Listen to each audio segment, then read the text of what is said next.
did it last month, okay? I didn't have that. I can do it.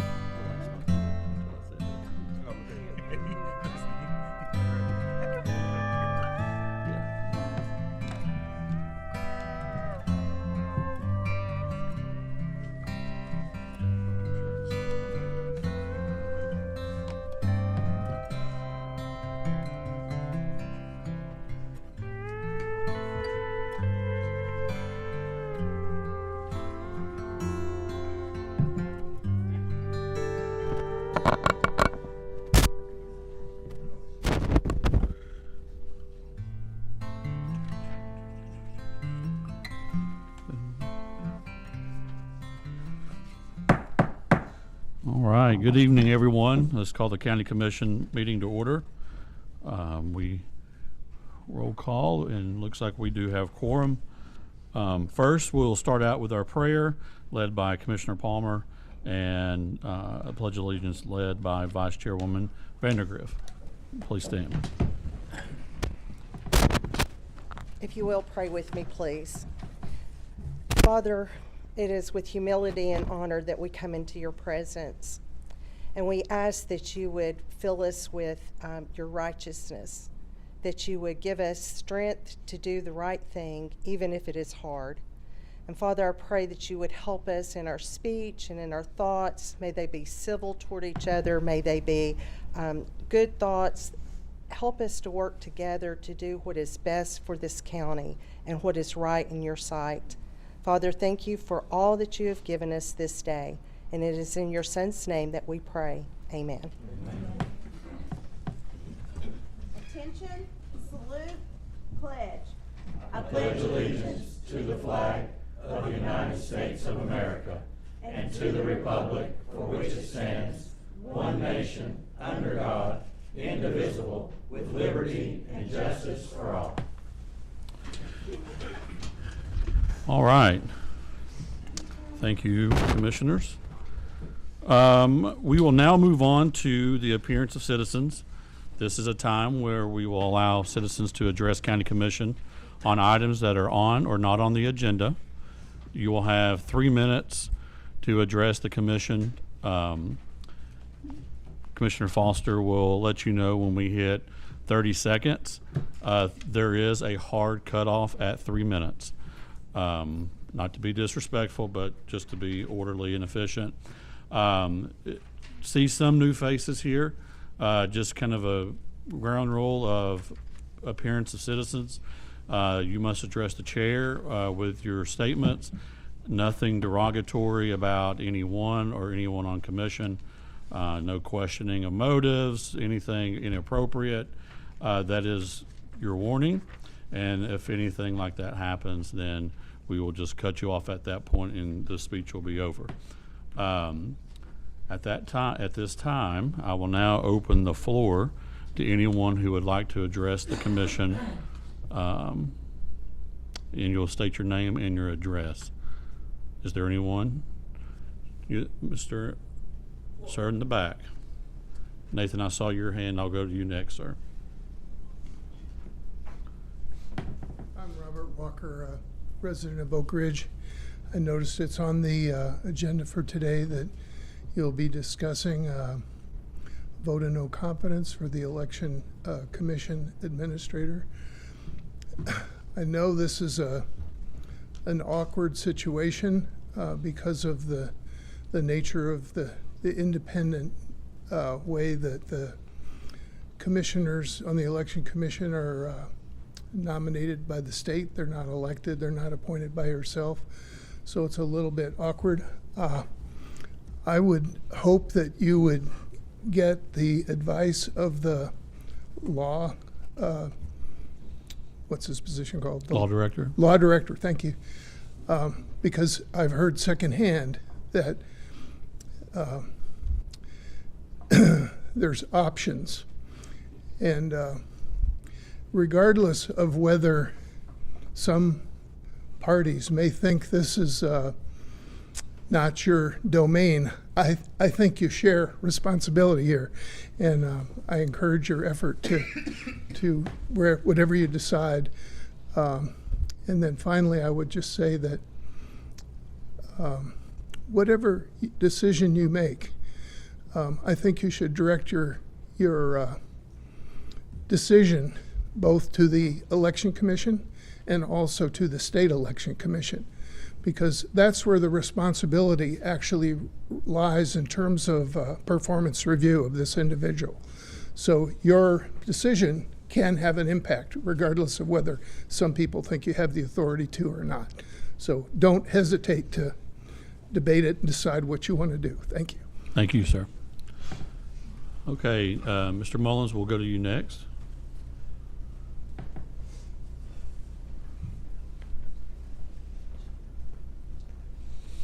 I hope you all had a good holiday. Pardon me if my speech is a little slow because of the brain fuzz over the holidays. My name is Nathan Mullins. I'm a resident of Oak Ridge.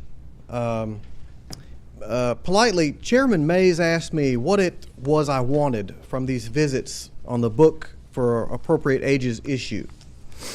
Mainly to fix the access problems, the library board is still taking books that are promoted by activist social clubs, requested by PFLAG members. The most recent editions were bought privately to introduce elementary students to transgender lifestyles. Isn't that what caused this inflammatory issue 2 years ago? Reduction of protocol? When Josh Anderson was running the commission and library board, there was collusion amongst the very intersectional library board to slip college sex ed onto preschool and elementary shelves that were being funded and consulted by PFLAG. Secondly, the young adult section is granted access to obscene content with a waiver. The political face-saving idea is a moot point because it is illegal to promulgate to minors, which you still do regardless. I'm for allowing safe representational books, but because of these Democrat woke boards, the virulent material slips through. I'm for civil discourse, so I ask you to sue for peace. Obviously, there's been a change in government. It's not just a bunch of executive orders coming down the line. Marsha Blackburn will be running for governor. She has firmly stated positions on these issues.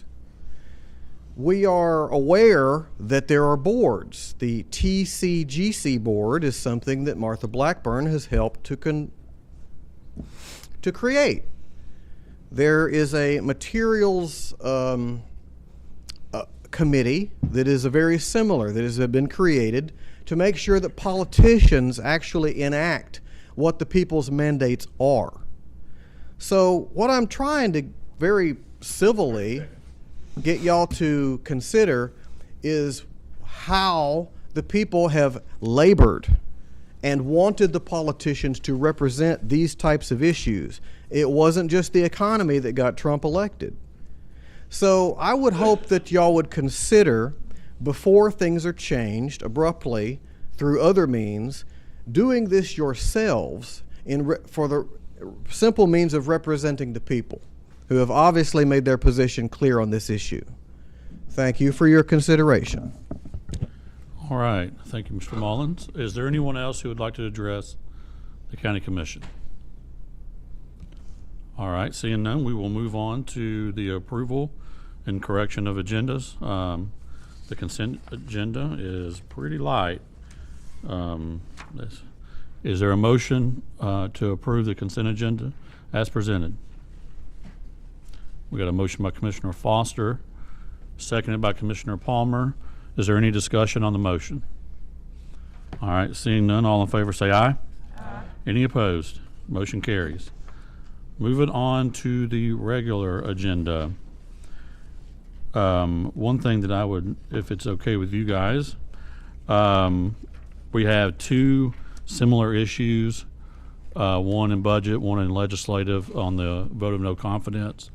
If it's okay with you guys, we take it up during the budget portion of the agenda, not instead of addressing the same thing twice.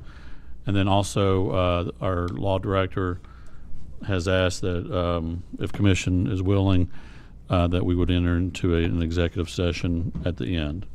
So is there any other changes or discussion on the agenda? Any questions? All right, we have a motion by Commissioner Yeager, seconded by Commissioner Foster. Is that as amended? Yes, sir. And we will do executive session at the very end. All in favor, say aye. Aye. Any opposed? All right, motion carries. We will, all right, Highway Department, speed limit change, Cove Lane. Is there anyone here from the Highway Department? Mr. Brooks, are you familiar with this request? Just what I saw in the packet, Chairman. Okay. Is there anybody that would like to I'll entertain a motion, or we can wait till next month? All right, we've got a motion and a second. Is there any discussion on the motion? Seeing none, all in favor say aye. Aye. Any opposed? Motion carries. All right, Circuit Court, the approval of Judicial Commissioner Ashley Brock. I did see Rex here. If there's any questions for the Circuit Court Clerk. We have a motion by Commissioner McCamey, seconded by Commissioner Wandell. Commissioner Beauchamp, you are recognized. Yes, I want to know how long the term is for. Rick? It'll end August of 2026, August 30th, 31st of end of the term. Are these typical, are they 2-year terms Typically, for just all of for them? the full term. Okay. So we've got three judicial commissioners now. This is just a fourth one. Okay. And they'll all terminate at the same time. Gotcha. All right. Is there any other questions for Mr. Lynch? Commissioner Capshaw, you're recognized. I just wanted to know, what were the qualifications for, you do just appoint from a list? I typically use my senior clerks. I have, Okay. I have an office manager in each one of my offices. Mm-hmm. And so this is a position I wouldn't give to anybody but a senior person. There's training, and the training's required. There's actually a Judicial Commissioners Association that you have to be a member of, and they provide it's either 15 or 16 hours of training each year that we have to provide, that they have to take. And other than that, it's just we run it by the judges to make sure the judges, the DA's aware of who they are, so that it's somebody that knows some responsibility for what they're signing. It's a probable cause clerk, basically. Okay, thank you so much for that information. All right. Is there any other questions for Mr. Lynch? Seeing none, all in favor say aye. Aye. Any opposed? Motion carries. Thank you, Rex. All right, property assessor, adjust appraisal year to a 4-year reappraisal. Is Johnny Alley. I feel like that is an important discussion to have. We have a motion by Commissioner, what is this, to approve? Seconded by Commissioner Isbell. Is there any discussion on this motion? Seeing none. Robbie, is there a financial impact to this? What financial impact do we have? Yes, for the better. Okay. I mean, I can, on a 5-year reappraisal, which we currently have, we lost probably close to $1.5 million with the ratio. So in a 4-year, we'll only have one ratio adjustment. I mean, I'd prefer a 2 or a 3, but that's just me, because then we won't have any. But anyway, this is a step in the right direction. Good deal. Commissioner Isbell, you're recognized. I'll go ahead and give Commissioner Anderson first. Robbie already said what I was going to say, that the comptroller has really been pushing for the 2 or 3 year Yes. reappraisal. So this is a step in the right direction, but it's Is it like a phasing thing, I right. guess? Yeah. Good deal. I'll go back to you, Commissioner Isbell. Well, it's just basically the same thing that Commissioner Anderson was talking about. And speaking with the property assessor several times on this issue, something that we need to move to actually 2 to 3, and I think this 4-year, because we're actually leaving money on the table by it being out so long, and that's only Yeah. fair to the taxpayers. That's a good point. Commissioner Palmer, you're recognized. So I guess I also know that they're pushing for the 2 to 3 year, but I'm wondering if we need to have more of a discussion on this at some point and go that direction, but also what kind of impact is that going to have on the property assessor's office? Does that require more staff, more, that sort of thing? So I'd kind of like to have a deeper discussion on this. I don't know if we need to defer or pass this now and have one. I can answer that too. Okay. I asked Johnny to come to the budget committee next month. I didn't know he was going to bring this before the committee before February, but I'm going to still invite him to come to the budget meeting in February. So Okay. to talk about that. Okay. So, All I mean, right. I don't know if there's a time crunch on this or not as far as getting it approved. So, All right. All right. Is there any other discussion on this motion? Seeing none, all in favor say aye. Aye. Any opposed? Motion carries.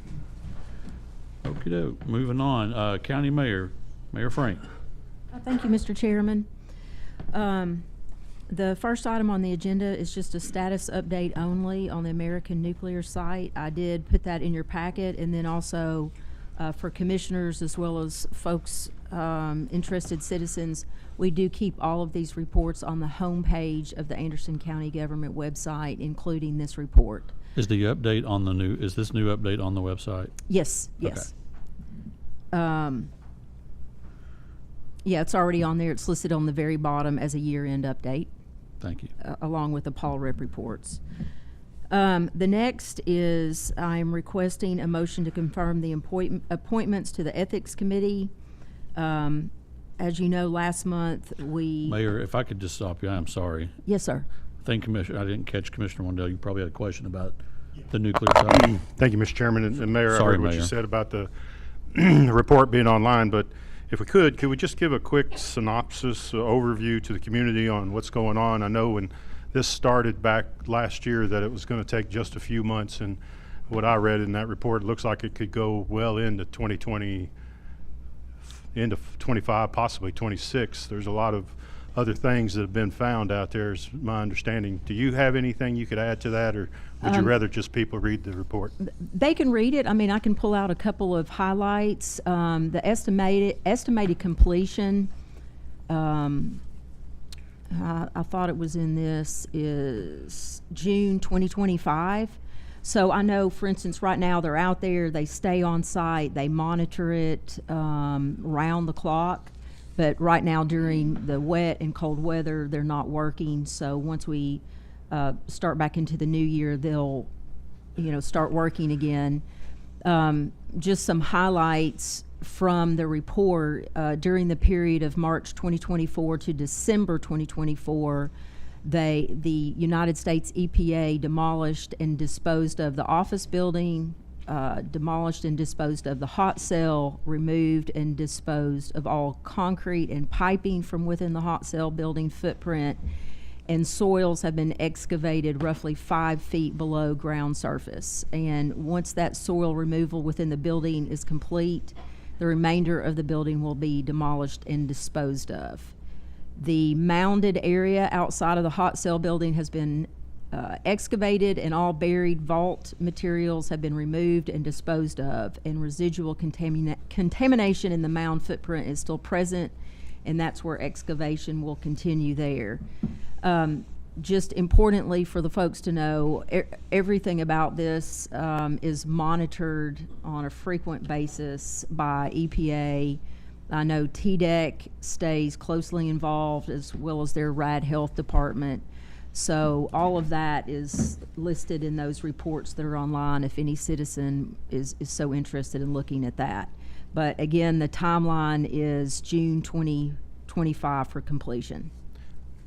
Thank you, Mr. Chairman. Mayor, and I appreciate you giving an overview, do you know if the funds are we going to need to allocate more funds, EPA, from the federal government? Or I mean, I thought it was 13.5 initially.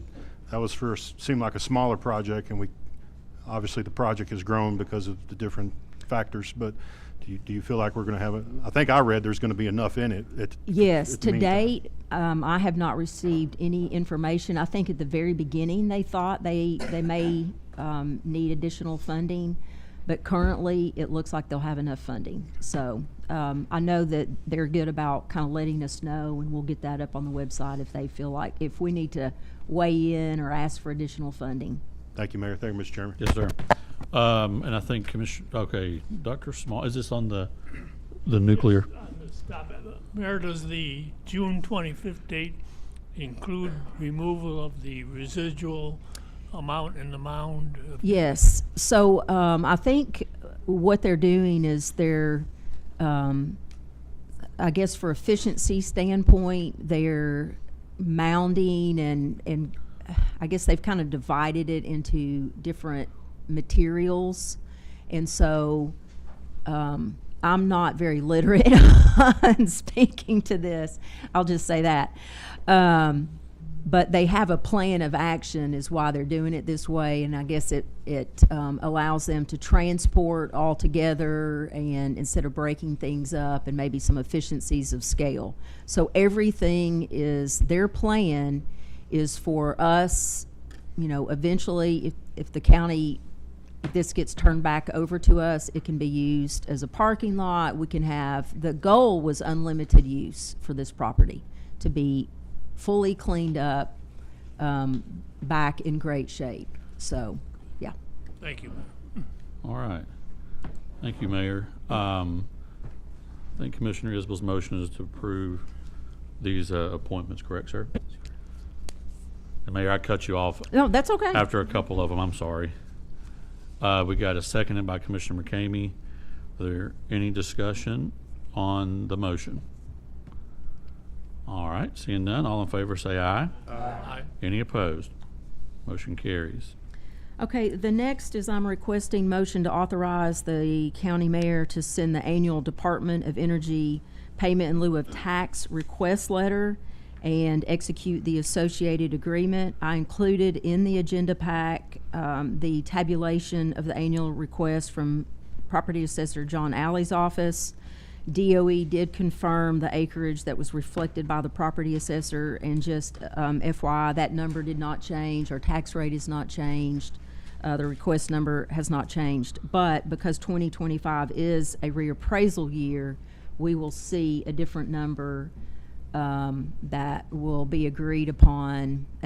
What the property assessor will have to do is, based on those values of the property, he'll look at things like the market sale. So we will have a new number for 2025's request. All right, we have a motion and a second. Commissioner, Vice Chairwoman Vandergriff. I will need to abstain from this vote because I am an employee of one of the contractors listed in Exhibit 2. Okay. All right, thank you. Is there any other discussion on the motion? Seeing none, all in favor say aye. Aye. Any opposed? And we got one abstention. Okay, the next item, Mr. Chairman, is I'm requesting a motion to approve the attached State of Tennessee brag contract. And the reason this is on here instead of the purchasing agenda, this was a late request that came from the state of Tennessee. This is, we initially received a notice of award for $100,000, and this is for Oak Ridge for the Scarborough development. Because the city could not be an applicant, the county is, so we're handling that grant for them. The state needed to change the amount. You all already approved this contract last month. It went through the process, but the state needed to change that amount to $99,395.63. It was easier for them to request a new contract than it was to amend it through their process. So I'm asking for... So the funds have been appropriated? Been approved, yeah. This is just to, I mean, we've not started anything. Right, this is contract language. Really. Yes. Okay. And so from the state of Tennessee standpoint, it still has the same exact agency tracking number, everything the same. All right. We have a motion by Commissioner Beauchamp and seconded by Commissioner Palmer. Is there any discussion on this motion? Seeing none, all in favor say aye. Aye. Any opposed? Motion carries. Okay, the last item on my agenda is I'm requesting a motion to approve acceptance of final bids and the completion of sale on properties that did not meet the minimum bid. We did have a public auction. This started back in November. The auction company, JD's Auction, did post signage at all the properties, just mailed letters to all the people with adjacent land. There were 4 properties that did not meet the minimum bid. And I put in front of you the final sale list, and you will see that all of the high bids we received amounts to $399,800. The taxes owed on each of those properties is $142,113.81, and so the net gain is $257,686.19. That is, if everyone abides by their agreement that they will come in and pay Anderson County and close within 30 days. Just to explain a little bit about the 4 that do require your vote of approval, the taxes owed on Lovely Bluff parcel is $1,903.67. Our high bid was $750. That is a very small parcel of land, so there wasn't a lot of interest. Jason Deal with JD's Auction is here, and he can help answer any questions that you all have. The Biddle Lane, the taxes owed are $12,645.34. What our Delinquent Tax Committee did is, knowing that this property had a little more value, the committee has set the minimum bid at taxes owed. However, for the Biddle Lane and the Hunley-Dabney Lane, the Delinquent Tax Committee decided to ask for a higher minimum, believing that those properties were worth more. And we did not want to go to the expense of official appraisal, so what we did is we said, well, let's start with the minimum. Let's just double the taxes owed and see how we could do. Well, we did not meet that minimum, but as I put in front of you, we still exceeded the taxes owed. So Biddle Lane, the taxes owed are $12,645. The high bid we received was $20,000, so that's a net gain of $7,354. Same thing on the Hunley-Dabney Lane. The taxes owed are $9,996. We received a high bid of $14,000, meaning a net gain of $4,003.26.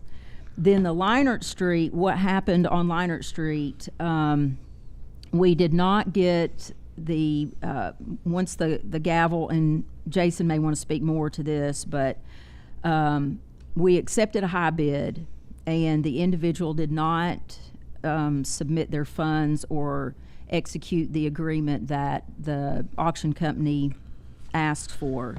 And so at that point, we went to the second bidder, who decided they did not want the property. So then we went to the third highest bid, which was $15,250. So our minimum was $21,888, so we're under on that one by $6,638. My recommendation is to accept all 4 and close the sales, and that would require your approval. And I'm happy to answer any questions or bring Mr. Deal up as well. All right. We have a motion by Commissioner Beauchamp and a second by Commissioner Anderson for approval. Is there any discussion or questions for the mayor or Mr. Dill? Commissioner Wandell, you're recognized. Thank you, Mr. Chairman. Mayor, I heard what you said about the property being advertised, and you say every property had a sign in it as well? Yes. Okay, and then were the neighbors of these properties notified in any way? I'll let Jason talk to that. I mean, I've seen copies of letters that were mailed out because, I mean, from a marketing standpoint, we want to try to let the people in the neighborhood know, because they make the most sense to be the purchaser. They would have the most vested interest in purchasing. One of the things that I've got to brag on them about is unlike our normal process where we just kind of publish a list, they actually put maps. And Jason, if you want to talk about that so people know that process. To answer your question, Commissioner, I drafted a letter and sent to every adjoining property. Thank you. So everyone knew. And it was important on the day of the auction, like the mayor said, that the public knew what they were actually getting themselves into, what they were actually buying. 2 or 3 of these were landlocked properties. This has been a difficult sale for some of the people who were finding out that these properties were actually owned by the county and were being sold. But I'll take your questions if you have any questions about any specific parcel. Mr. Chairman, just one last, and I Yes, sir. appreciate the explanation. Mayor or JD, can you explain the process once the property's sold and a new property owner has acquired the property? Tell the community about what happens next, how that process works out, and then when the property actually transfers. Yeah, so it's a great question. And the beautiful thing with this one, Commissioners, it's, as a reminder, it's not a tax sale, so there's no holding period, right? So the county's owned these properties in some cases for probably 10 years, a very long time.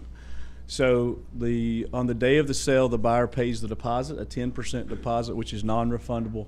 The only way that it would be refundable, obviously, if for some reason the county couldn't perform, but in this case, we know that the county can. So they'll come in sometime next week, likely. I'll work with the attorney and we'll figure out when the quitclaim deed will be prepared.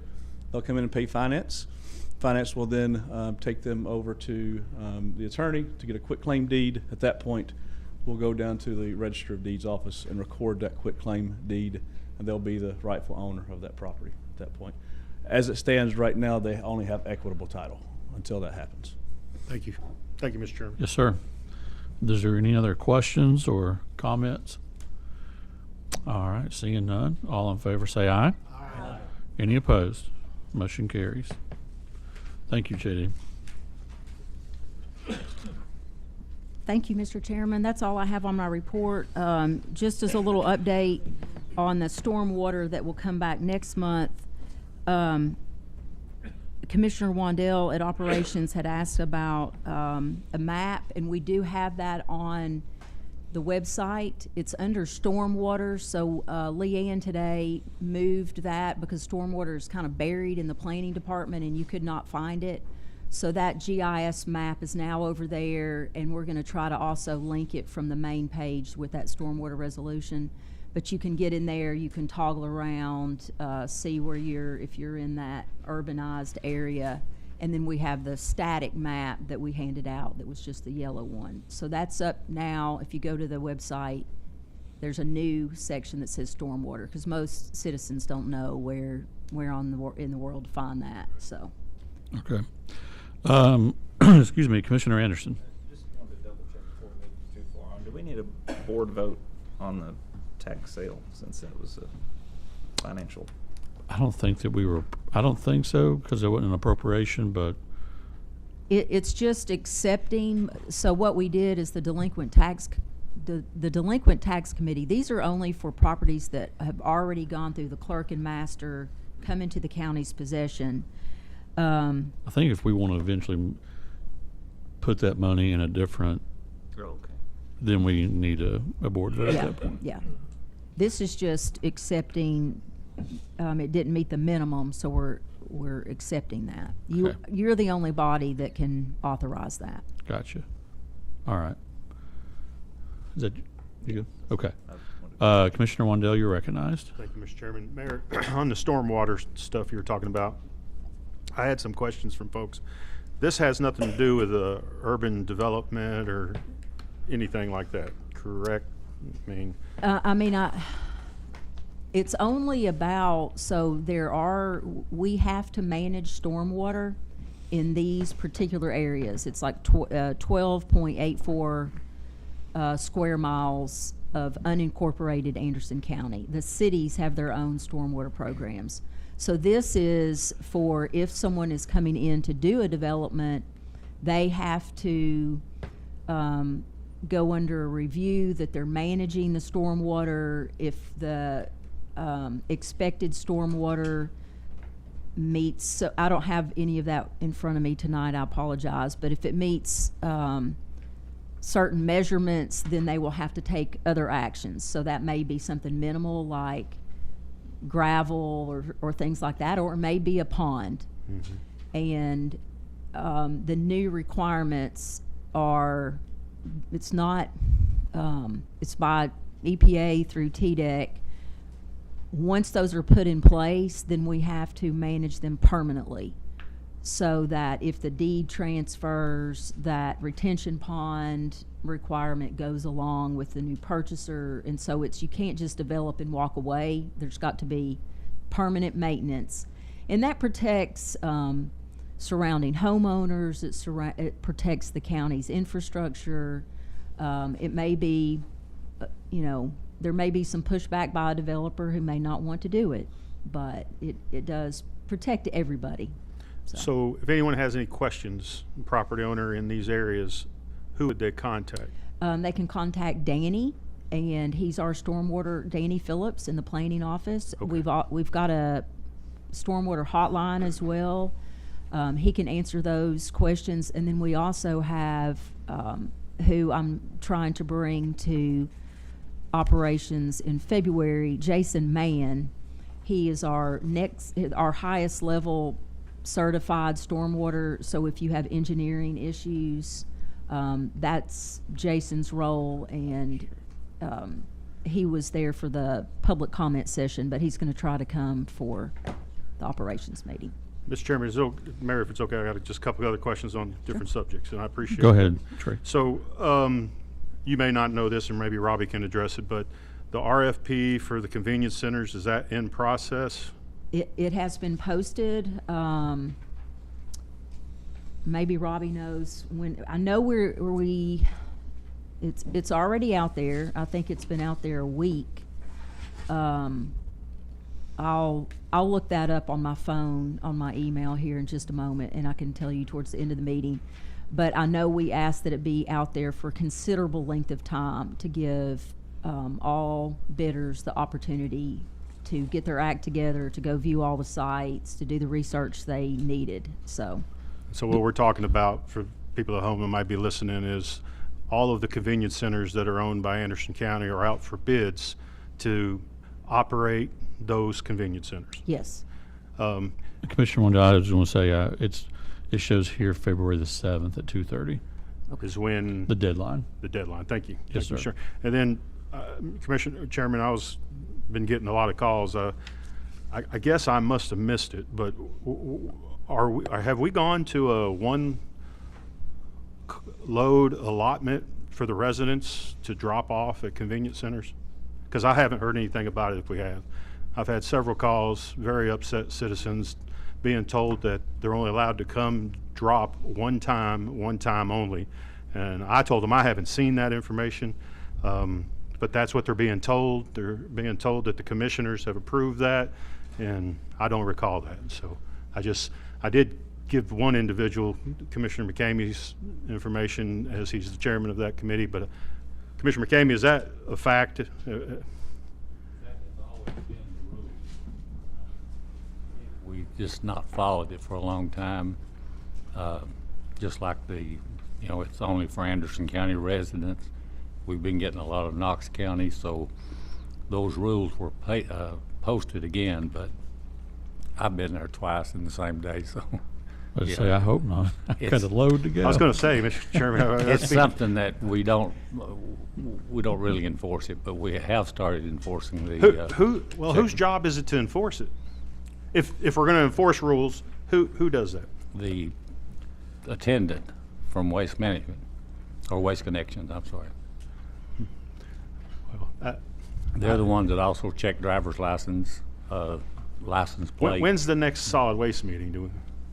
And I don't want to get off subject, Mr. Chairman, but I hope that we don't have such a rule that only one load's allowed, because what if somebody pulls up an MG midget with one seat open for one bag of trash, and they got 10 bags of trash at the house, they got to make 10 trips. So and of course I'm being facetious, but I I feel like if our citizens are paying the taxes, we have the dump in our county, and part of the deal when this deal was negotiated to have the dump in our county was to allow our citizens to have free privilege to dump their garbage. And you know, I understand looking at businesses maybe a little bit, but when a resident has trash to drop, I think it's questionable. As long as they have their ID and they're from Anderson County, they should be able to drop the trash. And I just hope that we don't get caught up in this, you know, hand picking who can and who can't drop more than one load. February the 11th at 4 o'clock. February 11th, 4 o'clock, and probably 118. 118, yeah. Thank you, Mr. Chairman, and Yes, thank sir. you, Mayor, for that answer. All right, Robbie? Mayor, did you have anything else? I'm No, sorry. sir, that's it. All right, thank you, ma'am. Robbie, you're up.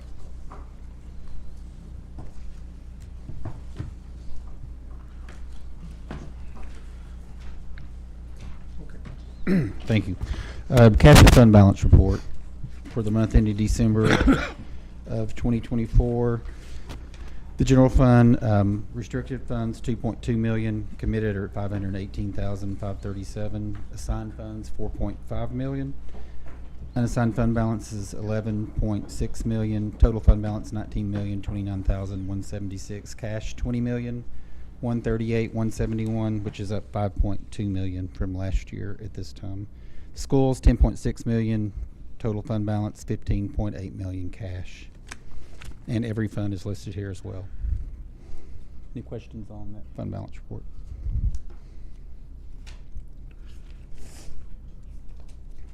Okay, sales tax. Total 4.3 million for November, up 3.4% from last November. The county's portion, 506,343.21, was down a little from last November, or last November at this time, 69,000 or 65. ARPA projects funding report. So after the last thing we funded with the employee paychecks, we're now have total interest remaining of 171,171.03, and we have committed all the ARPA funds except for interest. So we still have some projects that have been budgeted but not expended yet. And Robert, you said that will continue to accrue interest until those funds are expended out. So, like on the fund balance report, there's 3.5 million still in the ARPA funds in cash in the bank, and that's in its own separate bank account, so that continues to earn interest. Yes. Okay, in the grants report, we have one highlighted at the bottom, the mayor's grant, RHA Brownfield identification grant for $100,000. And the second grant report is more listed by department totals. It's not very easy to read, and I will work on that, I promise. Commissioner Wandell had asked for this, and this is what it looks like. Anyway, Oh, thank you. you're welcome. It can look better. It will, I promise. We'll get there. Yeah. All right. Any questions for Robbie? Okay, if no questions. Moving into Group 2, purchasing contracts. There were 5 contracts. All have been approved by the law director, seeking approval as a group. All right. We got a motion by Commissioner Foster, seconded by Commissioner McCamey to approve as a group. Is there any questions or discussion on the motion? Seeing none, please go to the board and vote.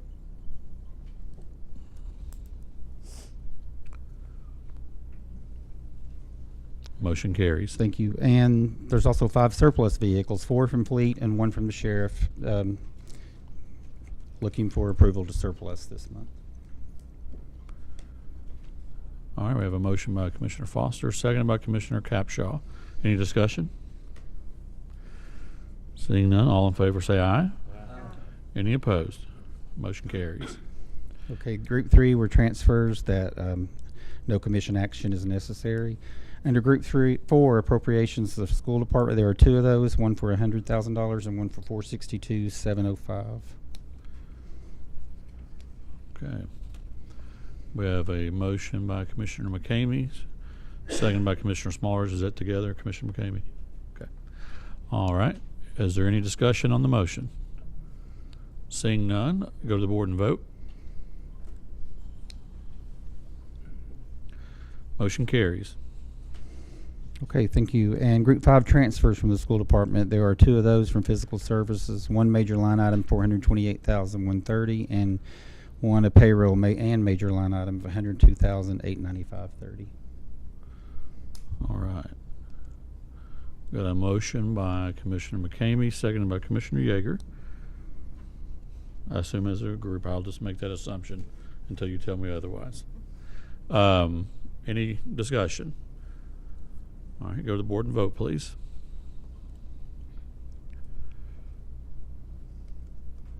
Motion passes. Okay, thank you. Group 6, there are appropriations non-school. The first one's from the Highway Department and 3 others that affect the general fund. So 4 in total. All right. We have a motion by Commissioner Foster, seconded by Commissioner Capshaw. Is there any discussion on this motion? All right, seeing none, go to the board and vote, please. Motion passes. Okay, and the last budget amendment I have tonight from EMS, it affects payroll for $50,000, transferring funds into part-time. All right, we have a motion by Commissioner McCamey, seconded by Commissioner Capshaw. Is there any questions or discussion on the motion? Seeing none, go to the board and vote, please.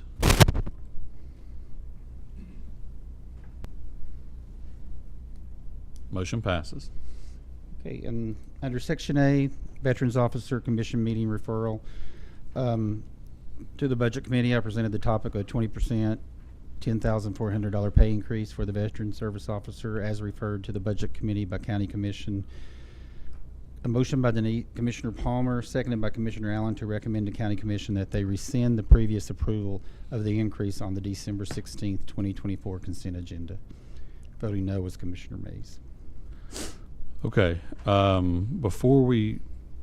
I would like to say is, I know both operations and budget have covered this topic pretty extensively, and there's some questions surrounding the procedural part of this. So if the way, and again, I will yield to if I'm wrong, but the way I look at this, if the motion to rescind passes, then it's just like the Veteran Services Committee is the only approved motion on the floor, and not only on the floor, but that's in existence.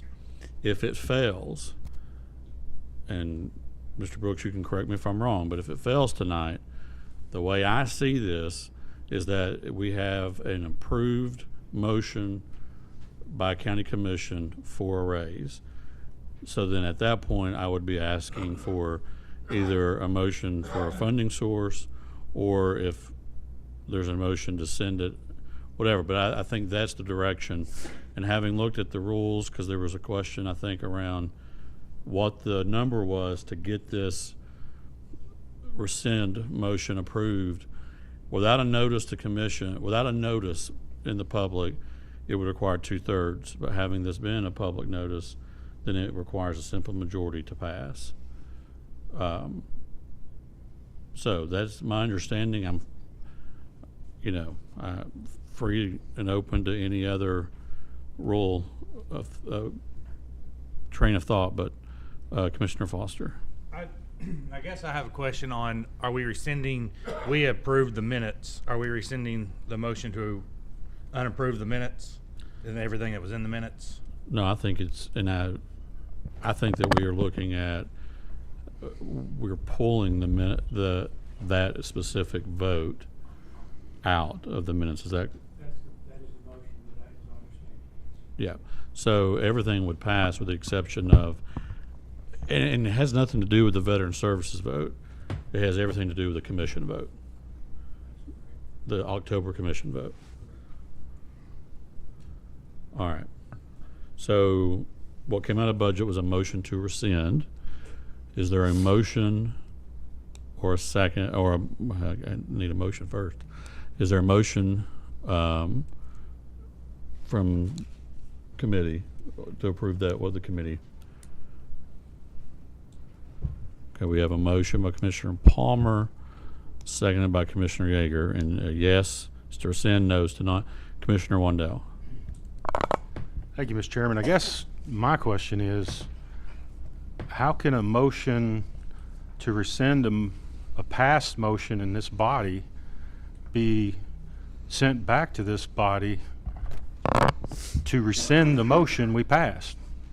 I don't know how a committee has the authority to request rescission back to this body after we've already passed it. Now, if there's a member of this body that voted incorrectly last time and wants to bring it back up, I guess they could do it that way. But, you know, I'm just confused on that whole process. If that's the case, then every committee would be able to, I didn't like that vote and I'm going to make a motion to rescind it. You know, example was used in operations, the Animal Shelter Committee, which is now defunct because we couldn't get anything to move in there. We decided it was best to not have it because we were correct, nothing was happening. A lot different in the Veterans Office, lots of things moving there. And so I guess my question is, why would we be taking up a motion from a committee to rescind a motion? I don't understand that. If somebody can help me explain it to me, I'll be happy to hear it. Yeah, I mean, Commissioner Wandell, I would say, of course, I did not vote for that. But having dug in the rules and dug into Robert's Rules of Order, as painful as it was, I do think it's appropriate for the Budget Committee to make a recommendation, not necessarily, it's their recommendation for this body to rescind it. Again, that's the rules as I understand them, and I would defer to Mr. Brooks. I know he's looked into this as well, but, you know, my position hasn't changed at all, but I do think the Budget Committee does have the ability to make a recommendation. It's up to this body whether or not they want to go along with it or not. Thank you. It's correct. It is a recommendation. I think if this body would make the motion, second it, and vote on it either way. Yeah. Commissioner McCamey, you're recognized, sir. Well, you're correct. It's only a recommendation. And the full commission voted to approve the original motion. I'll be voting against rescinding it, and I would encourage every commissioner here to do the same. All right. Thank you. All right, Commissioner Val, and if it's okay with this body, this is the last one I'll address so we can, but you've got the floor. Thank you, Mr. Chairman. As budget of the chairman of the Budget Committee, I'll get it right here in a minute. I want to make it abundantly clear this was not any type of message or disagreement or anything having to do with the quality of work that we are getting out of the Veterans Office in no way, shape, or form. All right. I think what the Budget Committee was trying to do is clear up any confusion that there was about this entire issue. We were discussing the possibility of giving an employee a pay raise. There was no doubt, nobody argued whether or not the employee was deserving of the raise. What we were debating was the step-by-step procedure that makes this process clear, transparent, and efficient. I would love for this body to vote to rescind this decision that was made by the commission, and the only reason why is so the process can start all over again.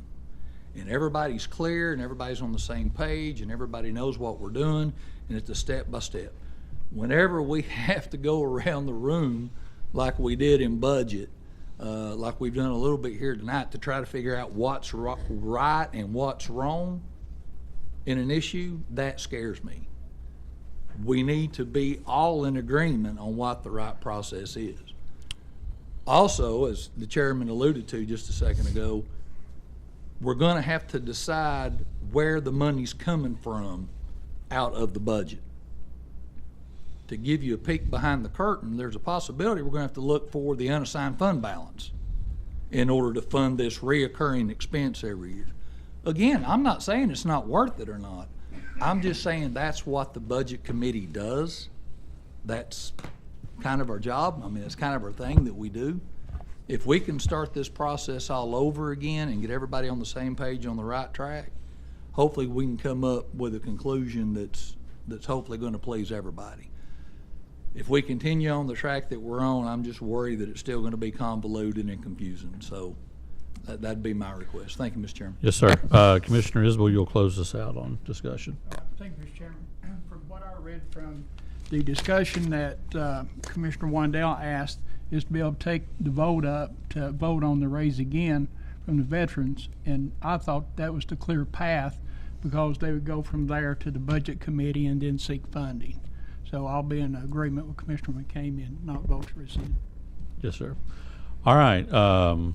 So we've got the motion on the floor is to rescind the action from the October County Commission meeting, and seconded by Commissioner Yeager. So a vote yes would be to rescind. A vote no would for it to not be rescinded. Can we do a roll call vote, please?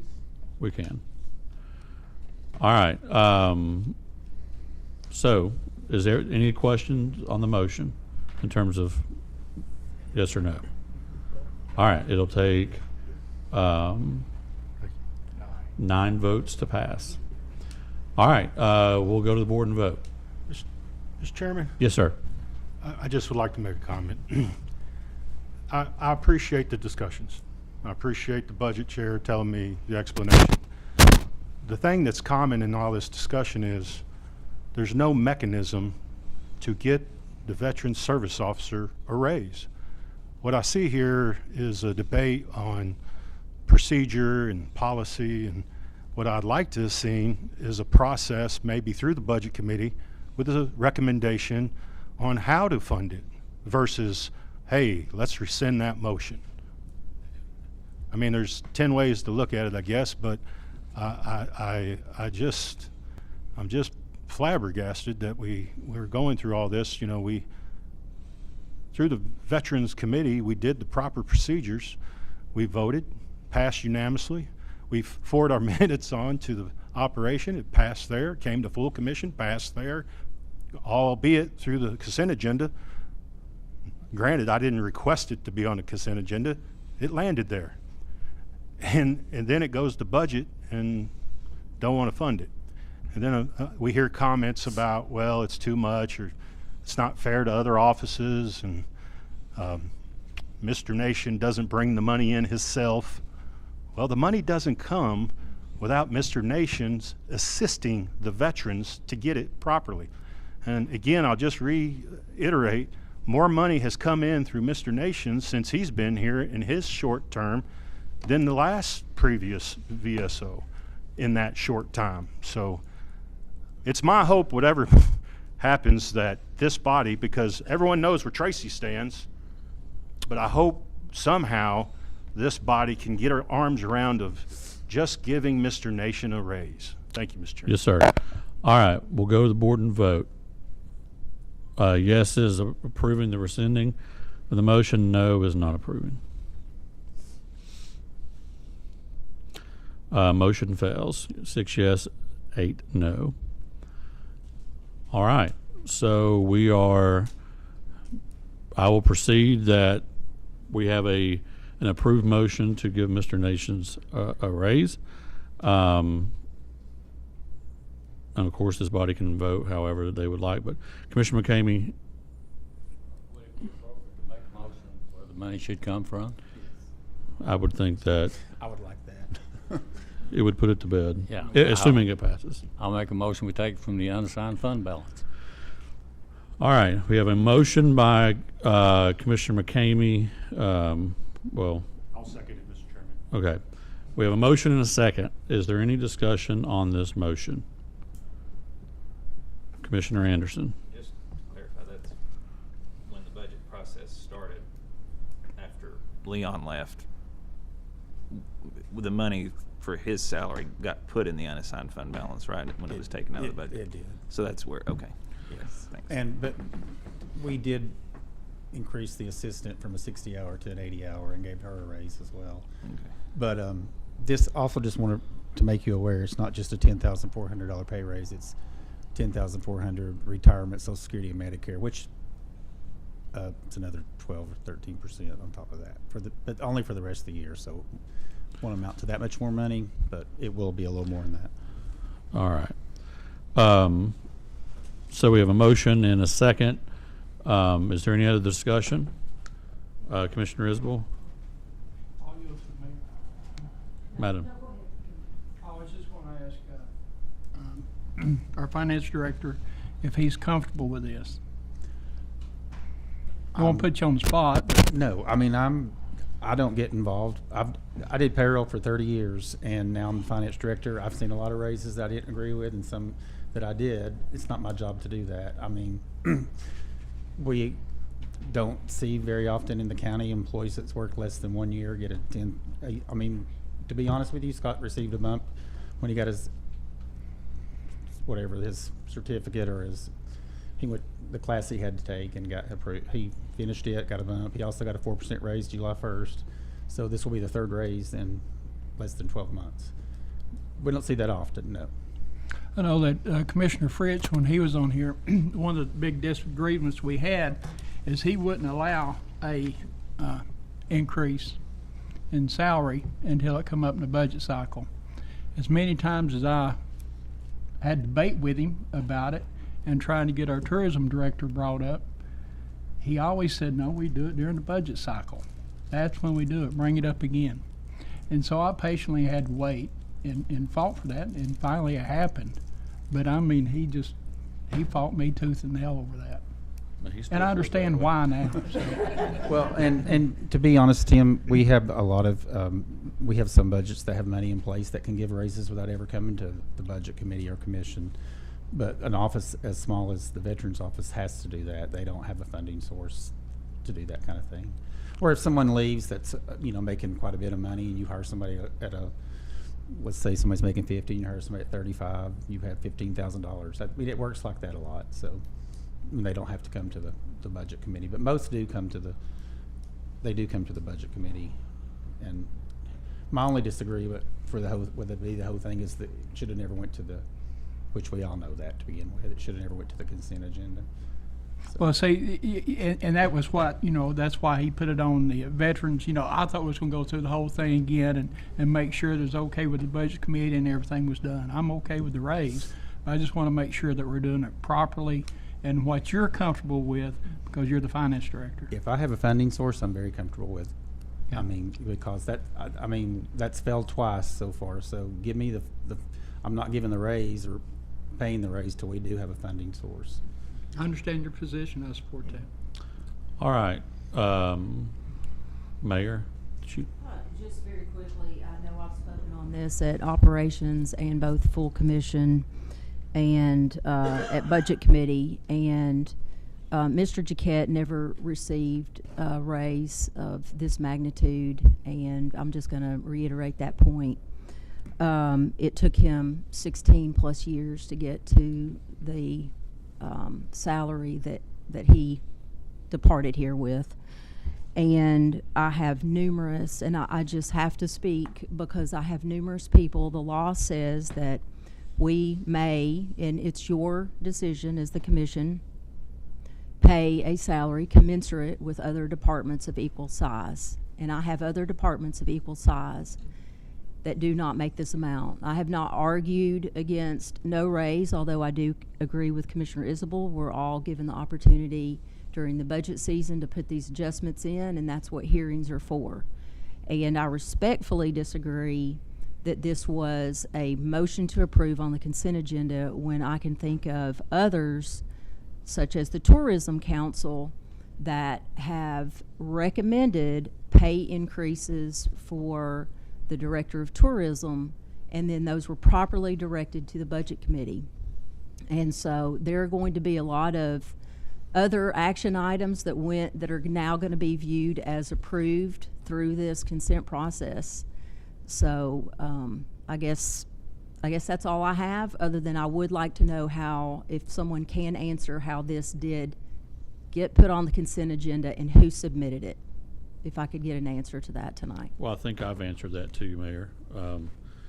When those reports come to a net, it got put on, and I'll take, like I've told you, I take full responsibility I mean, who submitted it? I mean, did Mr. Nation submit that himself? I have no idea. I mean, I would imagine it comes from the chair of the committee.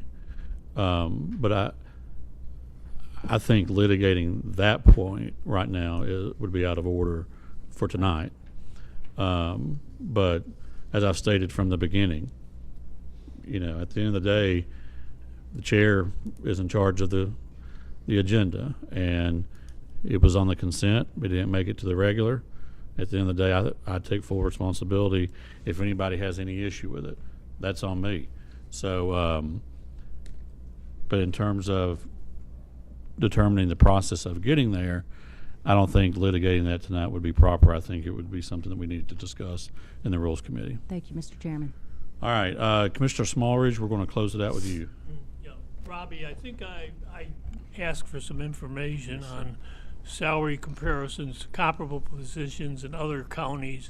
Were you able to? Yes, I actually thought I emailed that to you and asked if you wanted it before this commission meeting or for the February budget. I do have that ready, and I can forward that to everyone. I think I probably have 16 to 20 counties on there that are with their salaries for the veterans. Okay, so. okay, I didn't check. No, that's okay. That was just today you sent that. Yeah. All right, we will go to the board and vote. And one thing I would just state to whoever's listening, I would implore, if you have anybody that you think is underpaid, to, you know, I've said it in budget until I was blue in the face. You know, we need to take care of those people. So, all right, yes is to support it coming out of the undesignated fund balance. No would be, of course, not. So it takes 9 to pass. Go to the board and vote, please.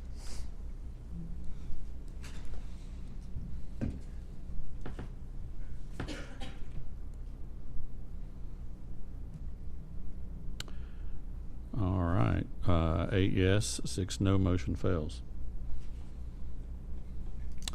So. I voted yes.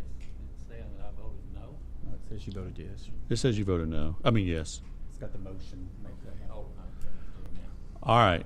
So, I mean, I'm not going to, is there another motion on the floor to send it to budget? Because I don't want to litigate this all night. It's not fair to Mr. Nations or to, Commissioner Val, what is your motion, sir? Mr. Chairman, I would make a motion that it be sent to Budget Committee. I would like to request Commissioner Wandell, if he's available on that day, certainly to appear in front of the Budget Committee and give us the points that he's repeated several times already. But that way we can start this process all over again and hopefully come to some type of reasonable solution to that. Anybody else that wants to come and speak for it, I'd like to hear from Mr. Nation as well that day. Members of that committee. I mean, I'd love to have just a good full discussion on that and hear what the Veterans Committee heard and what they were thinking. Okay. Thank you, Mr. Chairman. February 6th. Commissioner McCamey, is that your second? No, I was trying to make a motion. Okay.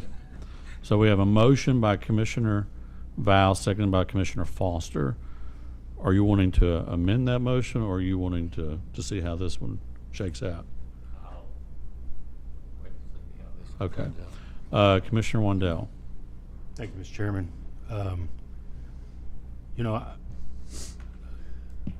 I'm not on the Budget Committee, but I could certainly attend the Budget Committee. But if I've already expressed the reasoning for the raise, and it passed once in Veterans, passed in Operations, passed on a consent agenda, I mean, I don't know what else I could tell the Budget Committee other than to show up and hear questions, I guess, on why maybe he doesn't deserve it, or it's out of order. I don't know what's on the Budget Committee's mind. I think it's on the Budget Committee, Chairman Val, to make a decision. And if the budget members do not want to pay Mr. Nations a raise based on his current activity, and to compare him to other counties is unfair as well, because some of those counties, many of them, have 2 or 3 or 4 veterans officers, might make $20,000 a year. Our veterans officer is doing the job of those 4 and more. So I just, it'll be up to the Budget Committee to pass it, and I wish you luck. If I'm in town, I'll show up. I'll just say to Mr. Nations, show up, sir, and I wish you well, and God bless you. Thank you for what you do for our veterans. I'm one that believes in what you do, and all the things you're doing for our veterans is phenomenal. And if people would come to the Veterans Committee meeting, maybe they could learn that too. Thank you, Mr. Chairman. All right, we have a motion to send this to budget, and a second by Commissioner Foster. Commissioner McCamey. What is the actual motion? Just to refer it to Budget Committee? For a funding source. Funding source? Is that, or That's fine. Commissioner Isbell? Mr. Chairman, could not the chairman of the Budget Committee go ahead and put it on there himself? He approves the agenda, he comes up with the agenda. Yeah, I mean, I think that would be, I mean, he definitely can put anything on there that he would want. I mean, he could. Yeah. I don't know if this is, I mean, I would assume this is just more a procedural thing. Well, it's what the chairman asked for, so I was Yeah. trying to, try to get everybody on the same page, but if it's satisfactory and there's no objections to it, I'll request the finance director add it to the next month's agenda. Thank you, Mr. Chairman. Are you going to withdraw your motion? Is that? Yes, sir. All right. Commissioner McCamey, do you have a motion? All right, we'll move on. Okay. Thank you.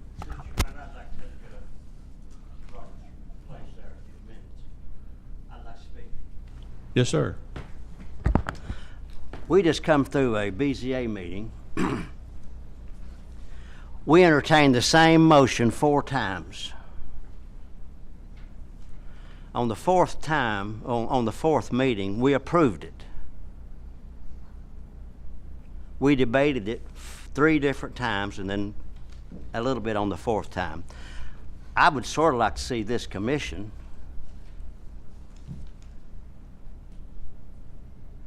make a motion, get a second, vote on it, and then move on.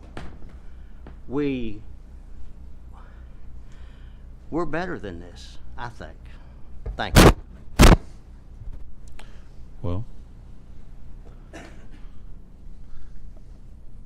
mean, no, I understand, Commissioner White. I think we had a 6-8 vote on the recension and an 8-6 vote on the funding source. So, I mean, it's going to take, for the recension, it's going to take 3 people to make that change, and then on the funding source, it's going to take 1 from the noes. But without a motion on the floor right now, I'm going to move on. All right, Robbie. Okay, Section B, the election administrator, Mark Stevens. As you know, he was invited to attend the budget meeting last month. He had a scheduling conflict and was not able to make it, but the Budget Committee did approve a motion by Tyler Mays, seconded by Commissioner Shelley Vandergrift, to approve a vote of no confidence concerning the election administrator's compliance with Budget Committee requirements and forward to the Anderson County Board of Commission with a recommendation for approval. And that motion passed unanimously in the Budget Committee. And that just the legislative committee took up the same action. So I'm actually going to turn this over to, because there's something I do want to say about this. The motion has been made. The motion was made after numerous reports from the finance director on different occasions of Mr. Stevens not complying.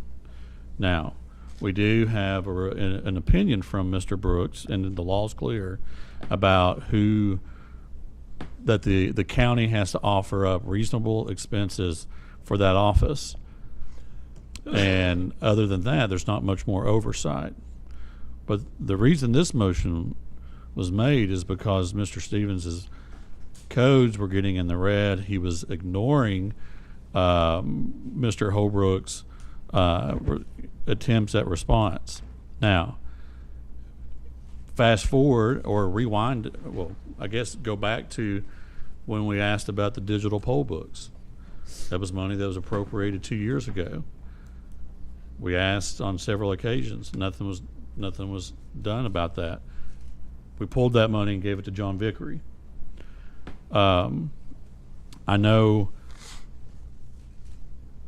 when we asked the finance director at the last budget committee meeting, there were 4, correct me if I'm wrong, Robbie, but there were 4 items that you had asked for compliance on. Now, I know what Mr. Brooks' opinion says, and I know Mr. Stevens, who's here tonight, what he said to his election commission, that county commission has no control over the election office. Well, at the end of the day, it's taxpayers' money, so I think that we do have control over the taxpayers' dollars. And if, of the 4 things that you asked for, only 25% of it was being complied, that's why the motion was made. And I just wanted to touch again on the election commission meeting. I didn't get to attend, but I asked Robbie and Paul to send me kind of a summary of what happened, and I'm going to just hit a couple highlights. Again, county commission has no control over the election office. They basically have 3 options. They can either work with the finance department on budget amendments, which would seem to make more sense, enforce the MOE the election office has with the county, or file a lawsuit against the county. I think the election commission opted not to go with the lawsuit. At the end of the day, for me, it was more about, we have a finance director who is literally across the hall, was getting no compliance. Now, I'm sure Mr. Stevens is going to say something different, and that's fine. But when he's telling us that this is what he's getting on a consistent basis, we don't have a lot of oversight. But one thing we can do is say that we don't like what's going on. And that's why the motion was made. That's why I assume that's why the legislative committee took it up. But I support this motion, and I want nothing more than for folks to work together. But again, the tenor at the election commission meeting didn't seem that, again, we're just a body of 16 politicos that really don't have no say over what goes on. And I do appreciate and respect the independent nature of that. I think there was a comment that was saying that these committees were political offices telling a state appointed office what to do. The funny thing is majority of that commission is made up of 3 Republicans, because that's what happens in the shift of power. When Jim Hackworth was in state office and Gail Martin was in there, it was 3 Democrats and 2 Republicans. Now it's flipped. So this notion that we're just a bunch of politicos sitting up here, I mean, there's really not much difference there. So I'll shut up. I support this motion, of course, and then I'll turn it over to Commissioner Beauchamp. I know she's got. There is a 4th option to what you read, and the election commission can get rid of Mr. Stevens. So can the state rep, and so can the lieutenant governor. So there's a 4th option to that. I voted on, I wasn't here for the ouster thing on the budget because I had the flu, thought I'd missed something, find out that Mr. Stevens didn't even show up, so I didn't miss anything. But I'm one of those people that I like to hold everybody accountable. I'm not just going to hold Mr. Stevens accountable for not getting to you since he's the department head. I'm going to hold Bear Stevenson accountable, Mary Matheny accountable, David Bradshaw accountable, Jane Miller accountable, and Bill Gallagher. That right there, people, that is your election commissioners. So if you have a problem with what's going on with your election commission, those are the people that you need to contact. But when we ask over and over again, this is not the first time, this is not the second time, that our finance director has had this problem with our administrator of elections. So now we're at a point that we have to act. We are the funding source. And yes, we do have to abide by an MOU, and we're going to abide by it. but we don't have to abide by nothing over. We can hold these people accountable and say, this legislative body is done. We're done with the constant being in the red. We're done with you not going to our finance director. Every other person in this building, outside this building, EMS, Sheriff's Department, everybody has to comply. They have to meet with Robbie. They have to come before us in a budget process, and you can't step over that. You can't be in the red. That's not okay. This is tax dollars, not your dollars, not my dollars. This is everybody's dollars, and when you're running your budget in the red and you don't even have the decency to answer an email from our finance director, that's embarrassing. That's not only embarrassing for the 16 of us, he has to answer to people. Comptroller, what about them, Robbie? Are they going to be happy with this? No, I think you should call them and introduce them to Mr. Stevens. That's what I think you should do. I don't think that it should be on your back. I think you should introduce them, walk them across the hall when they come down here, and let them know what he's done. I don't think they're going to take too kindly to it. I don't take too kindly to it because this has been over and over and over again. It's been nonstop. It'll be this way again next year. But I'm going to hold these election commissioners accountable, and they better show up at the next budget meeting. Because I'm telling you, get mad if you want to. I like a good challenge. All hell will break loose if they do not show up. All hell will break loose if Mark Stevens doesn't show up at the next budget meeting. Take it as a joke if you want to, but you better show up.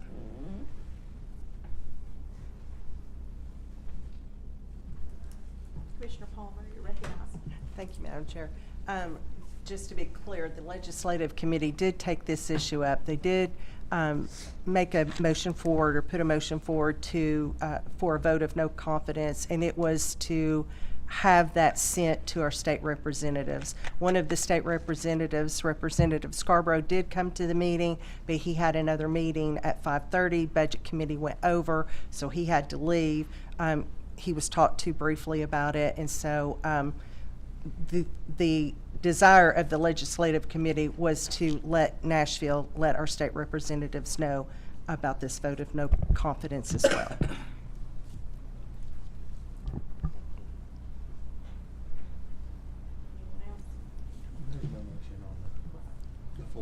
So I think we probably need a motion before we continue discussion. Do we have a motion on the I don't have the floor? ability to, or I would. Okay.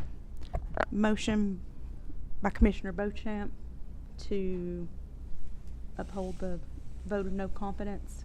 Yes. And send it to, I want it to be sent to the election commissioners, all of these. I want it to be sent to the state election commissioners, and I have a list of who they are. And I want it to be sent to Trey Hargett. and Commissioner Yeager, you second that? Okay. So, now Commissioner Isbell. Thank you, Madam Chairman. In the past, anytime I've had any issues with Mr. Stevens, I've just went and talked to him and got it rectified. But, you know, I really don't know the whole basis behind this other than, you know, there's some issues with his budgeting. And I'd like to hear from him. And I'd really want to hear from that committee, because the ones that's on that committee, especially Mr. Bradshaw, you know, I find them, you know, very upstanding and forthright people that, you know, will do the right thing, I'm sure. Make sure that they know what's, you know, what's going on and what the issue is.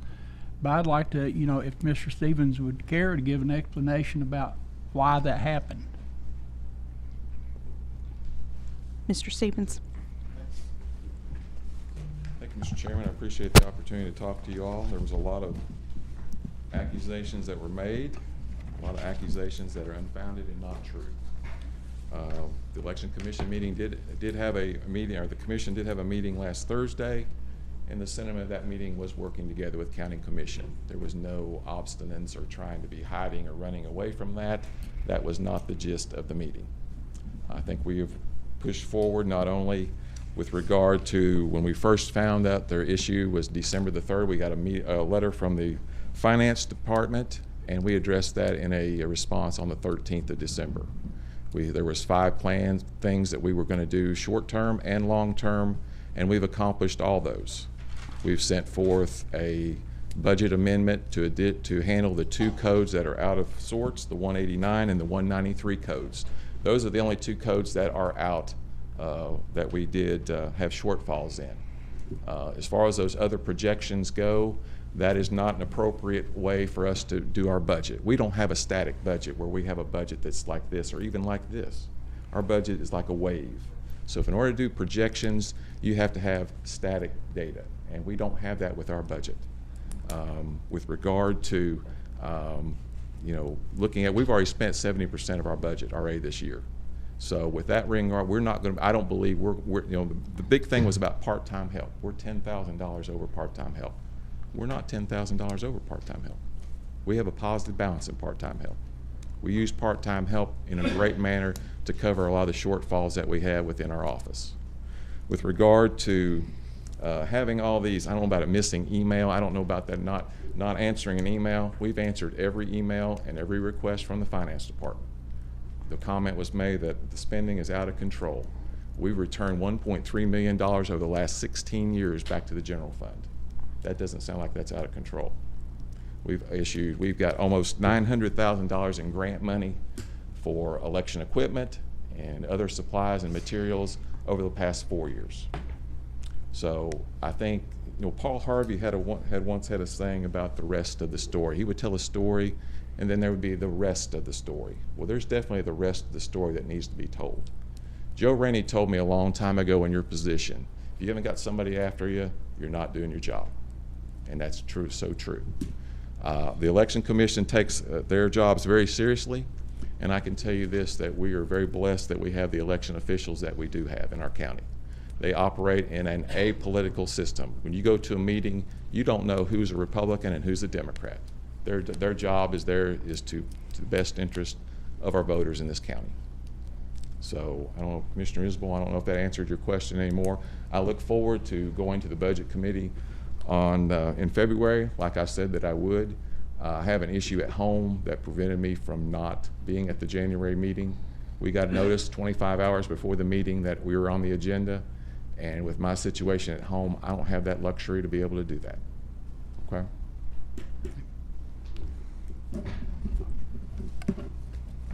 Commissioner Beauchamp? Robbie, do we go by static budgets? Not in payroll. Payroll's consistent the whole year. We know you can predict what you're going to end with in June in payroll, because unless somebody quits, Mark's going to be short in 4 more codes. I got a budget amendment Sunday night.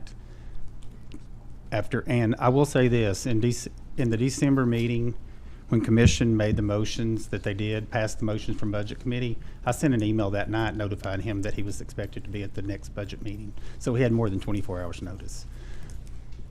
That is the rest of the story. I just want y'all to be aware. I'm just wondering, like, static budgets, never heard that. We don't operate. I think he means because of election. Well, this is my 3rd year of sitting up here and doing budgets. I mean, I've sat on the Budget Committee 3 years, and we're about to go into our 3rd budget hearing. I've never heard of a static budget. We give you what you get, and that's what you get. You don't get to go over it. If you go under it, great, but you don't get to be in the red. We don't let John Alley do that. The mayor doesn't do that. Nobody else is doing that. Law Director's Office is not doing that. It's a rogue term, static budget. I'm going to spend whatever the heck I want to spend and hope you give it to me. No static budget. You get what you get, and that's what you spend. That's it. Mr. Chairman, I didn't say that we spend what you spend. We stay by our budget, okay? We do. That you're going over. We went over in 2 codes this year. And we went over in technicians. We're about to go over in what, Robbie? There'll be 4 more. Yeah. That's again. That's 6 that's according to my math. Well, that's a projection. We're 2. Static. Static. And part-time has $150. Okay.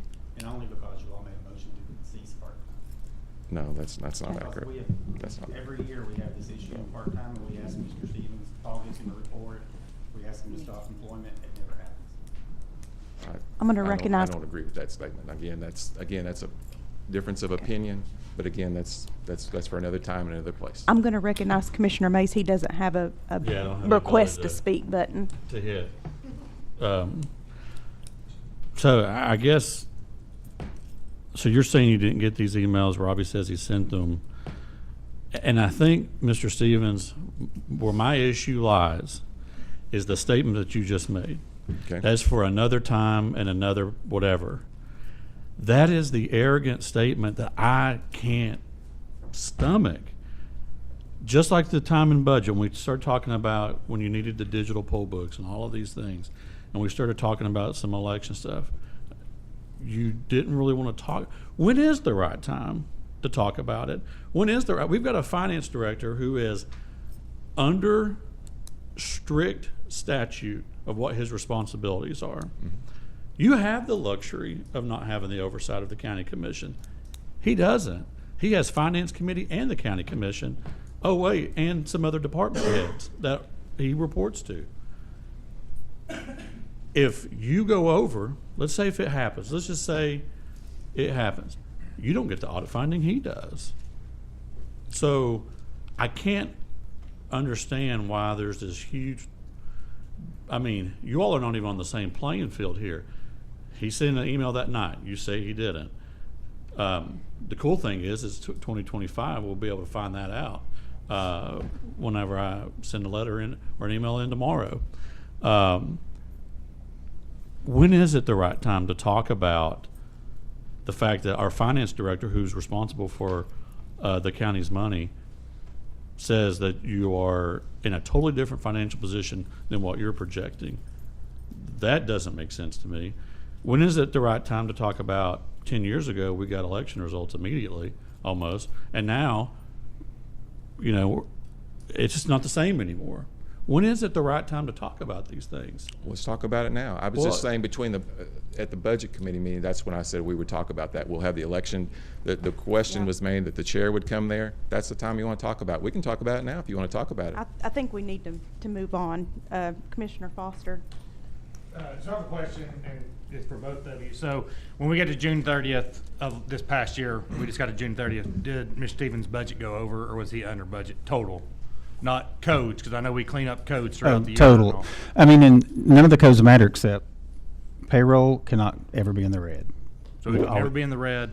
So if he, and I'm going to use, we've done transfers throughout the year. When I was on budget, we would transfer from his full-time employees to part-time employees because they were short a full-time employee and they hadn't hired. They were looking to hire somebody. So when he submitted his budget, he's planning on hiring a full-time person. Then we moved it to that. So one of the questions I have, so one of the issues is he's not making those transfers early enough to stay out of the red. It goes in the red first. Yeah. But at the end of the year, he's not over his budget.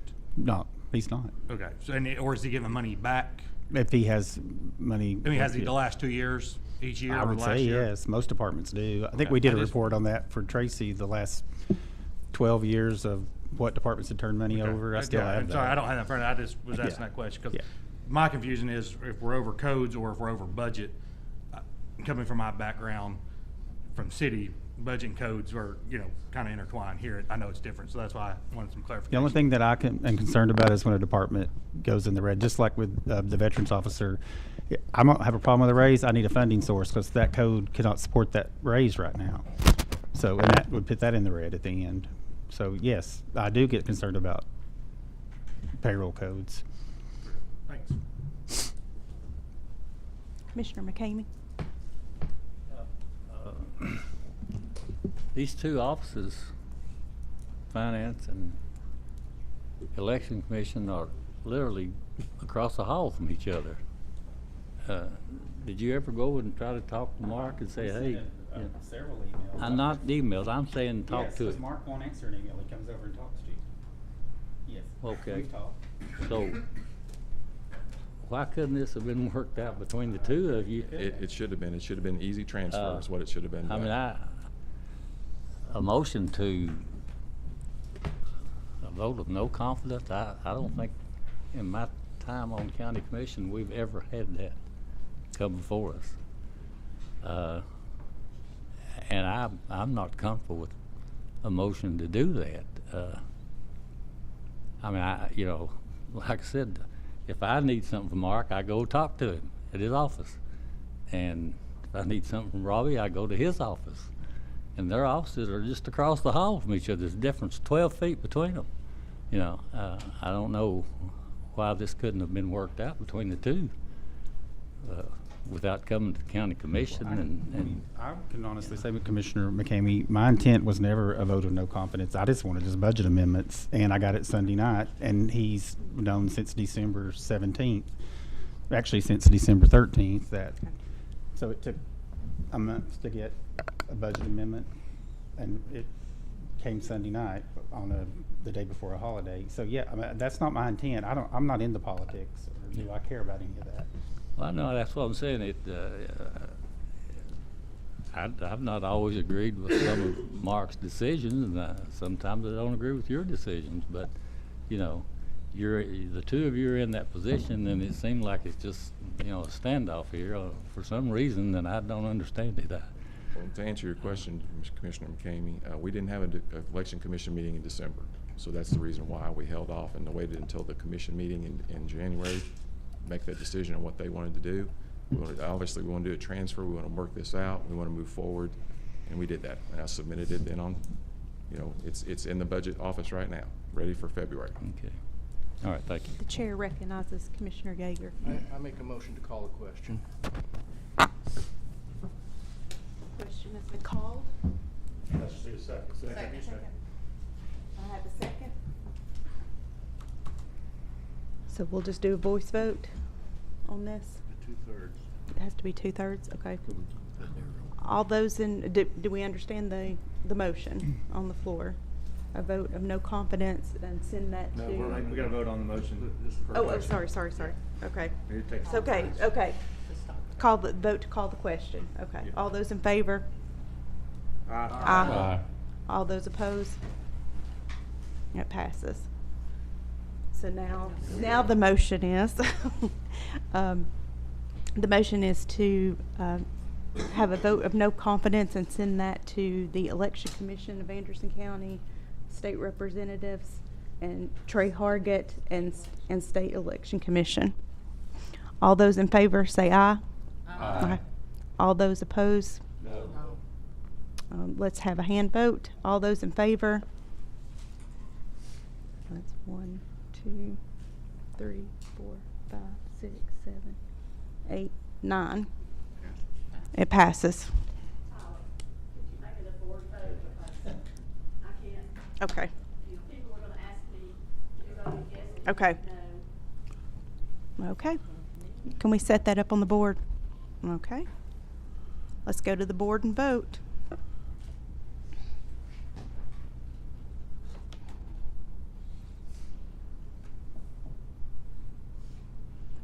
Ten yes, 4 no. Passes by majority. All right. If that is okay, I mean, we're going to take a quick recess, but does that letter, I mean, the notification need to come from the chair, or, I mean, or Mr. Holbrook, or? I'll make a motion then. Yeah. I don't mind. Is that right? Make a motion? I make a motion that letter comes from the chair. All right, we have a motion and a second. Any discussion on that motion? Commissioner Palmer? What about the motion from the legislative committee? What about? Do we want to take that up separately, or is it? As a group. As We a combined group? it. Okay. All right, all in favor of the motion signify by saying aye. Aye. Any opposed? Motion carries. We will take a 7-minute recess. You better run down there. Get your smoke in.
you, you fine, where's Andy? Are we good, Andy? Yeah, we're good. All right.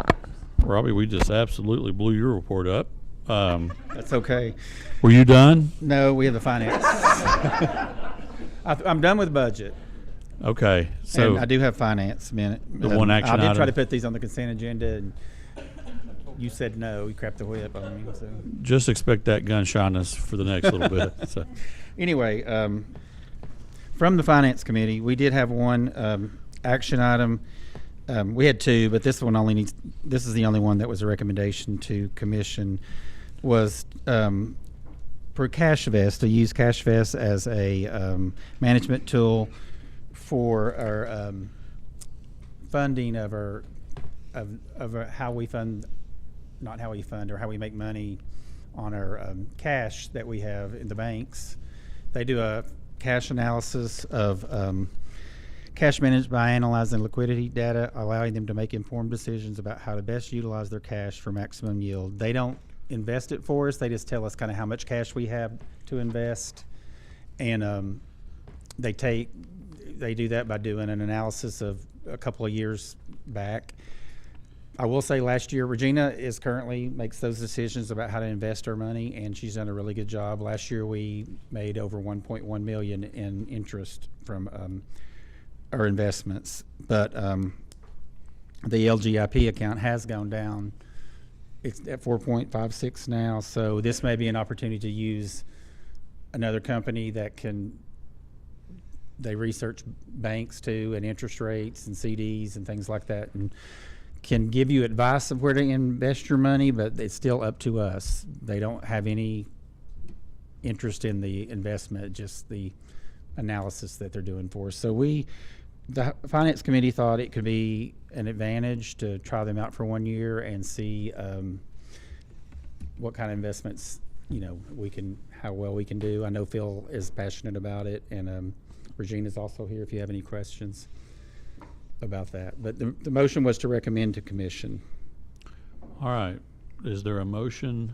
We got a motion by Commissioner Smallridge, seconded by Commissioner Yeager. And Robbie, just I'm clear. I mean, are we voting on this because it's crossing? The contract would cross fiscal years, but that would have to be brought back to the purchasing committee and approved as a contract by our law director. This is just to, I guess, allow us to enter into contract talk and. Okay.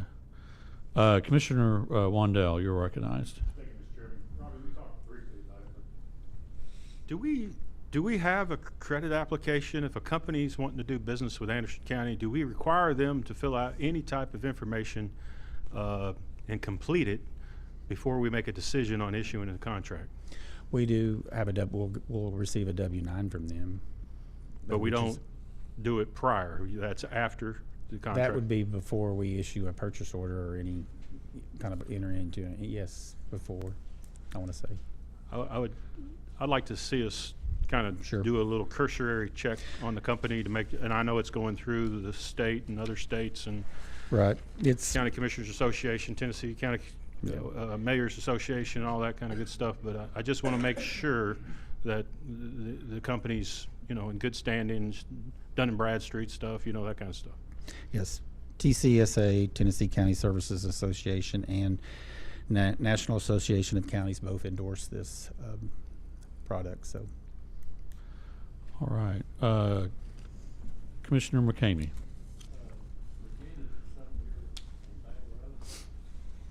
We've done a lot of investigating, and I've reached out to 4 other trustees that use it across the state. I'm sorry, 3 other trustees that use it across the state. And basically what they do not have control of our money. They can't touch our money at all.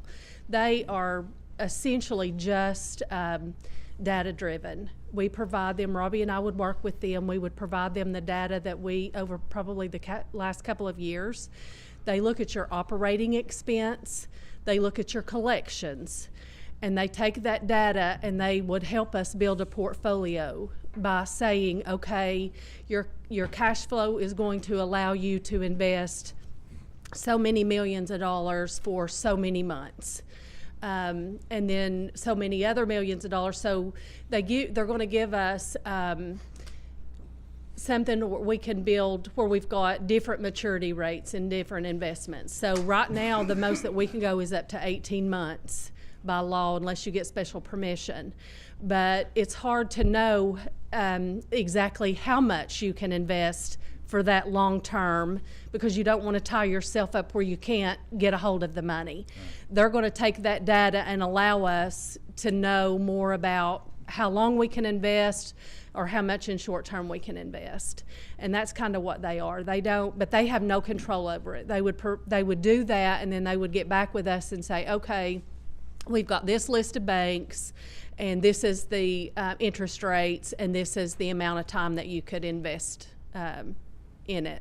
So it's more about data driven, and I think it was somewhere under $15,000 for a year.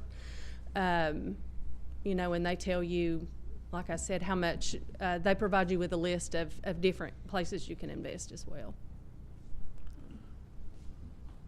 Commissioner Smallridge. Yeah, if I understood, is the cost of the program, did you say 15,000?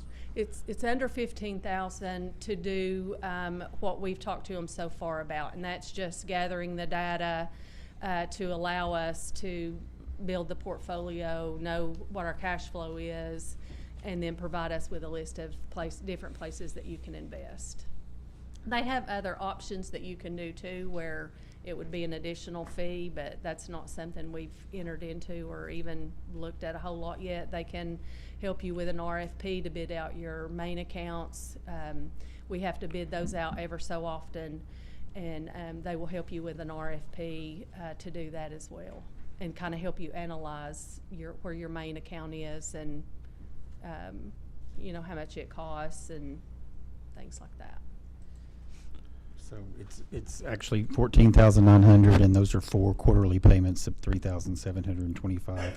And one thing the contract does say, if 3+1 does not show at least a 1-to-1 benefit through its cash vest initial analysis compared to the proposed annual fee for the entity, the initial cash vest analysis will be provided at no cost with no further obligation. So once they do the analysis, if they don't see that we're going to if they can't do us any good, then they won't charge us and won't move forward. And you said they've generally been successful in other counties? So far, every trustee that I've spoken to across the state of Tennessee that's used it, along with COAT, which is your County Officials Association of Tennessee, they also use them. I spoke with Ben Rogers, which is over COAT now. All of them have said that they've helped them. So they give you a quarterly report too that will tell you, you know, how you're doing and you know, things like that. So there would be a quarterly report that they would give you for that 14,000. It just isn't the first report; it is a quarterly report. Thank you, Commissioner Yeager. I've spoken with 4 finance directors, 2 in North Carolina, 2 in Kentucky, who have used these, who are using Cash Vest, and they're very enthusiastic about the performance that they've received from their decision, and I really can't recommend this enough from what I have. I mean, this is kind of my thing. I'm a nerd for this stuff, and I'm in full support of this decision. Thank you, Commissioner Yeager. Commissioner Isbell. Thank you, Mr. Chairman. I agree with Commissioner Yeager. It's a very outstanding what was presented to the Finance Committee. The trustee and the finance director both are in support of this, and you know, although like I said, it was very outstanding, but I agree with them because they're the ones that know really well. And Robbie, 1.1 million. How's that on? How many pennies on tax rate is that? 5. Okay. Yeah. Yeah. Now you take that, you know, when you go to raise taxes again or whenever that's decided, but 1.1 million making money, that's a return on investment on the taxpayers' money of 5 cents. That's exactly. Yeah. It's That's great. That's what we made last year. Yes. I don't know what we'll make obviously this year because we don't know what interest rates are going to do, but last year, us investing it, we did It was actually, I think, close to 1.2 million that we made in interest alone, just in investments. And how many times in the past have we raised taxes by 5 cents? Yeah. I think this is a good idea, especially with the trajectory of the local government insurance pool. But, all right, we have a motion by Commissioner Smallridge, seconded by Commissioner Yeager. Is there any other discussion on the motion? Seeing none, go to the board and vote, please.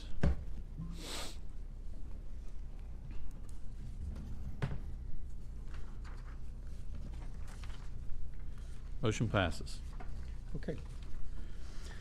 The Finance Department also passed another motion for per diem for lunch is not allowed unless overnight travel is involved or is beyond. They took that sentence out of the travel policy. This board doesn't need to vote on that because Finance Committee sets policy, so that has already been updated, and that was it for the Finance Department. Thank you, Robbie. All right. Any questions for Dr. Parrott? At least throw him one out there. He's been here a little bit. Commissioner Wandell will do it. Dr. Perry, could you, I know you probably got it, but just a quick update on Claxton New School.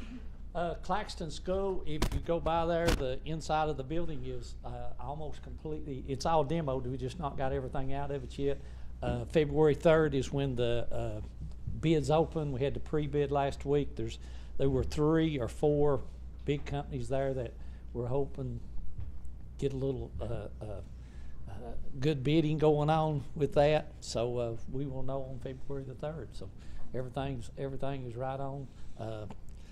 Just to let you know, half the people like me today and half of them don't, because had school today, I don't have it tomorrow, so I can't make anybody happy. So anyway. I appreciate what you do. Thank Appreciate you all. Commissioner Palmer, you're not done. Gary, I probably should ask you this, budget. What is the status on that simulator? It's been ordered. Okay. And PO's been ordered, so we're waiting on it. Thanks to the mayor, we've got a meeting. They've got a meeting set up with all the heads of, I think it's U-Corp, and they're going to come out and visit and see what they can do, get everybody else on board, and see what training we can help. They've got a training something in Texas, I think, and so I think we're real excited about that. They've got some local contractors that have said that they would help us with some equipment and things like that to come out and help. So I think everything's on board. We're moving forward. Awesome. Thank Yeah. you. Commissioner Isbell. Yes, Dr. Barrett. Could we at some point arrange a time that all the county commissioners come out and see all, and I'm still calling it vocations? Yes. Our machining centers and even actually run that simulator and doing some other things. I think it'd be great to know. Sure can. Sounds good anytime. And just to kind of an update, you know, we're building the new CTE building at Clinton High School. All the red steel is up. They're starting block when it gets a little bit warmer. And so we hope to be in there, the ag and welding and construction, so we'll have it at 2 places now. So I think it's just going to add to our already great school system. Thank you. Good deal. Commissioner White digs a nice footer if you ever need him. Commissioner White digs a good footer if you ever need him. All right. Law Director. I don't really have anything to add to the report. We are going to talk about one of the cases, the Ogle versus Jones in Anderson County, in executive session. We did get rid of one this month. Moss versus Anderson County was dismissed. It will never come back. That's a good thing. That's it. All right, thank you. Chairman Isbell, Commissioner Wandell. Yeah, just real quickly, Mayor, when do you think we'll have another legal advisory committee meeting? I can send out a poll tomorrow. I just haven't gotten that done. No problem. Thank you. Thank you, Mr. Chairman. All right, operations, Chairman Isbell. Thank you, Mr. Chairman. First is Commissioner Foster made a motion to authorize Anderson County Animal Shelter to collect a fee of $20 for microchipping of adopted animals, seconded by Commissioner Capshaw. Motion passed unanimously to forward to full commission for approval. All right, we have a motion by Commissioner Foster, seconded by Commissioner Yeager. Is there any discussion on this motion? Commissioner Wandell. Thank you, Mr. Chairman. Commissioner McCamey had asked in operations if this would be available to all county residents who might want to get their animals chipped. Did we get any information on that? I don't have any answer on that yet, but I can report back next month. Okay. So this is just, this $20 fee would be for only the animals that are adopted? Yes, correct. Thank you. For All right. now. Yeah, I mean, I would come back with any other authorization. Was that your question, Commissioner McKay? That will be paid to Anderson County, Yes, sir. and will that go in automatically to the animal shelter? Yes, budget? it goes in, so it would be added to the adoption fee is where it would show up. Okay. Yes. All right. Seeing no other discussion, all in favor say aye. Aye. Any opposed? Motion carries. Commissioner McCamey made a motion to refer the In God We Trust signage over the new entrance to the courthouse to full commission, seconded by Commissioner Foster. Motion passed forward to full commission for approval. All right, we've got a motion by Commissioner Foster, seconded by Commissioner McCamey. Is there any discussion? All right, seeing none, all in favor say aye. Aye. Any opposed? Motion carries.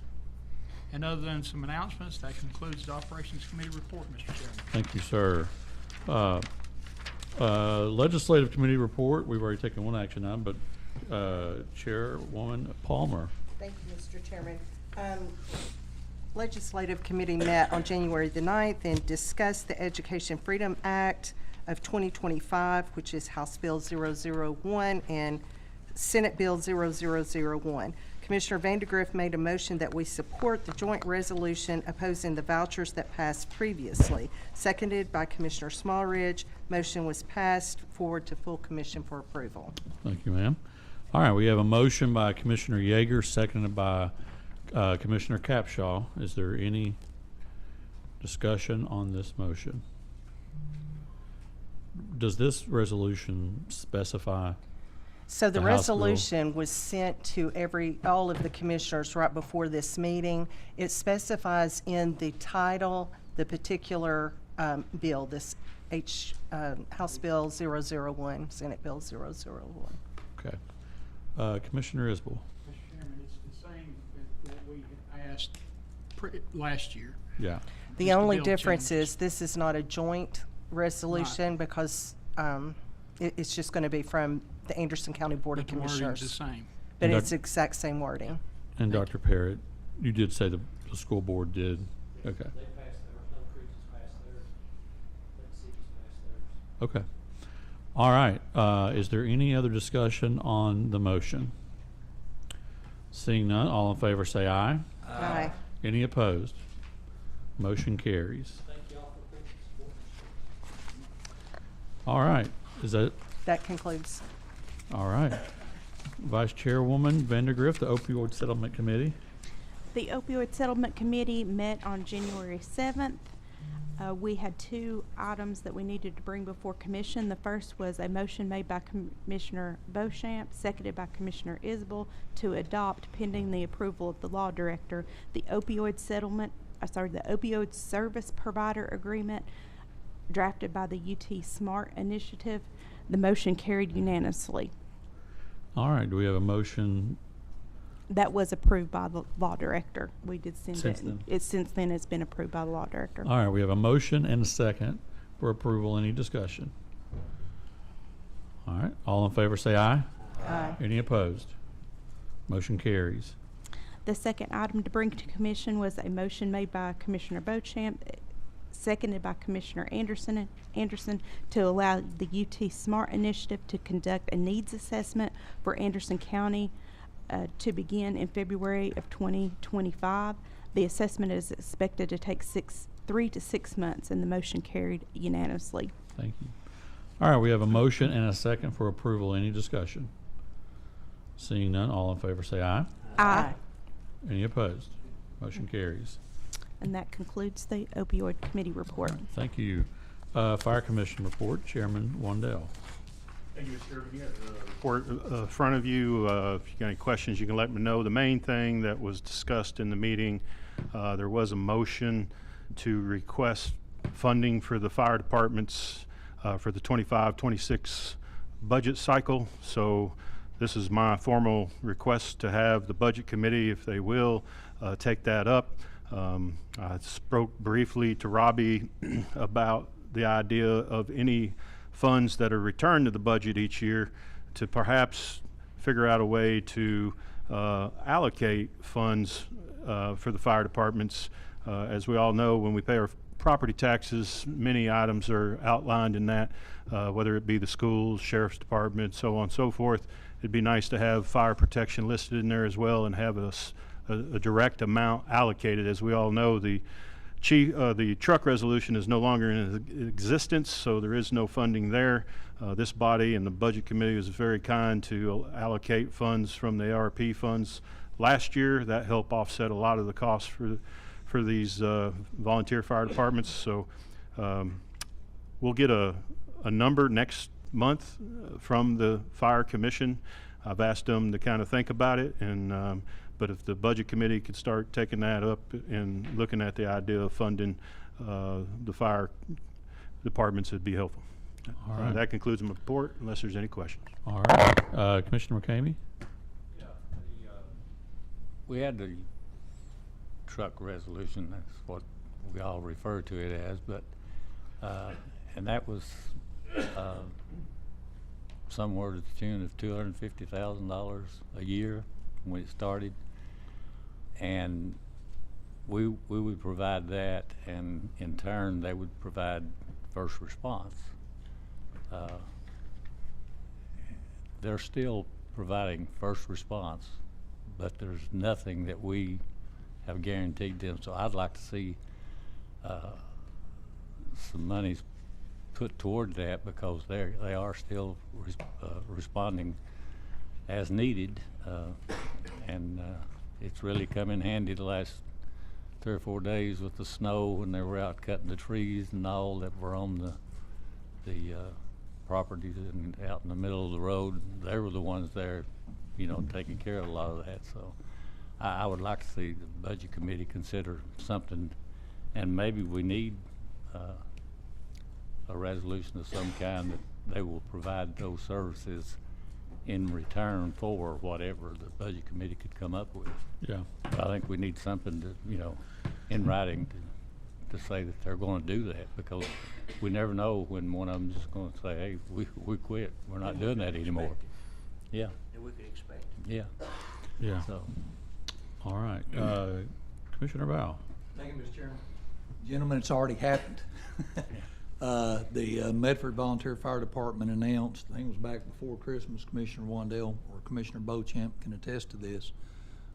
It is simply getting extremely difficult for small rural volunteer fire departments such as Medford and Briceville, don't know about Marlow, to find volunteers to donate their time to go through all of the requirements, the stringent requirements that is placed on them, and I think some of it's by the state. I think y'all may have mentioned that in the previous Fire Commission minutes that I saw, for them to be able to keep up with all of it.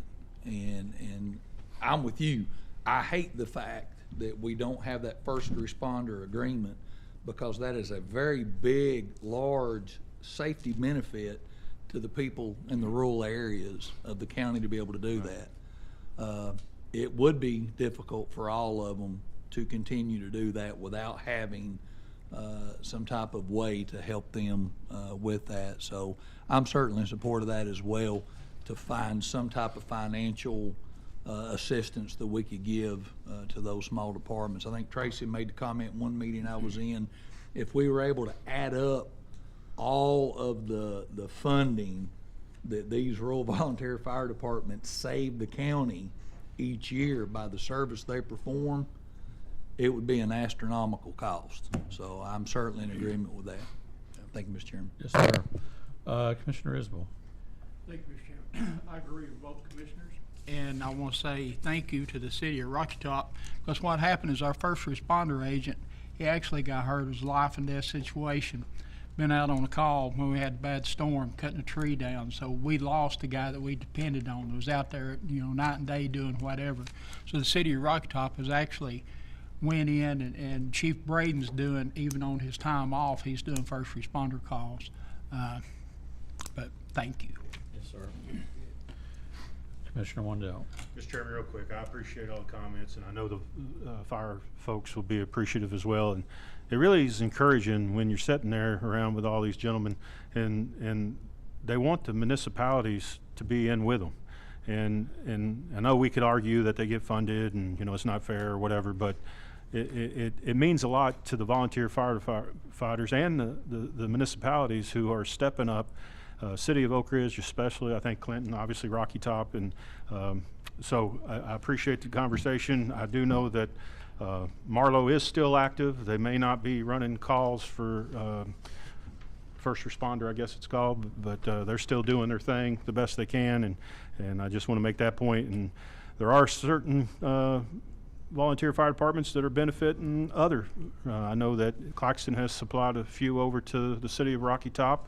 They get them trained up and they go get a job, and that's a good thing. It's not a bad thing, but so we're making progress. And Chairman, I do want everyone around this table, and the mayor, she's been very helpful in this to keep on taking care of our volunteers. Those are the ones that keep us going. Thank you.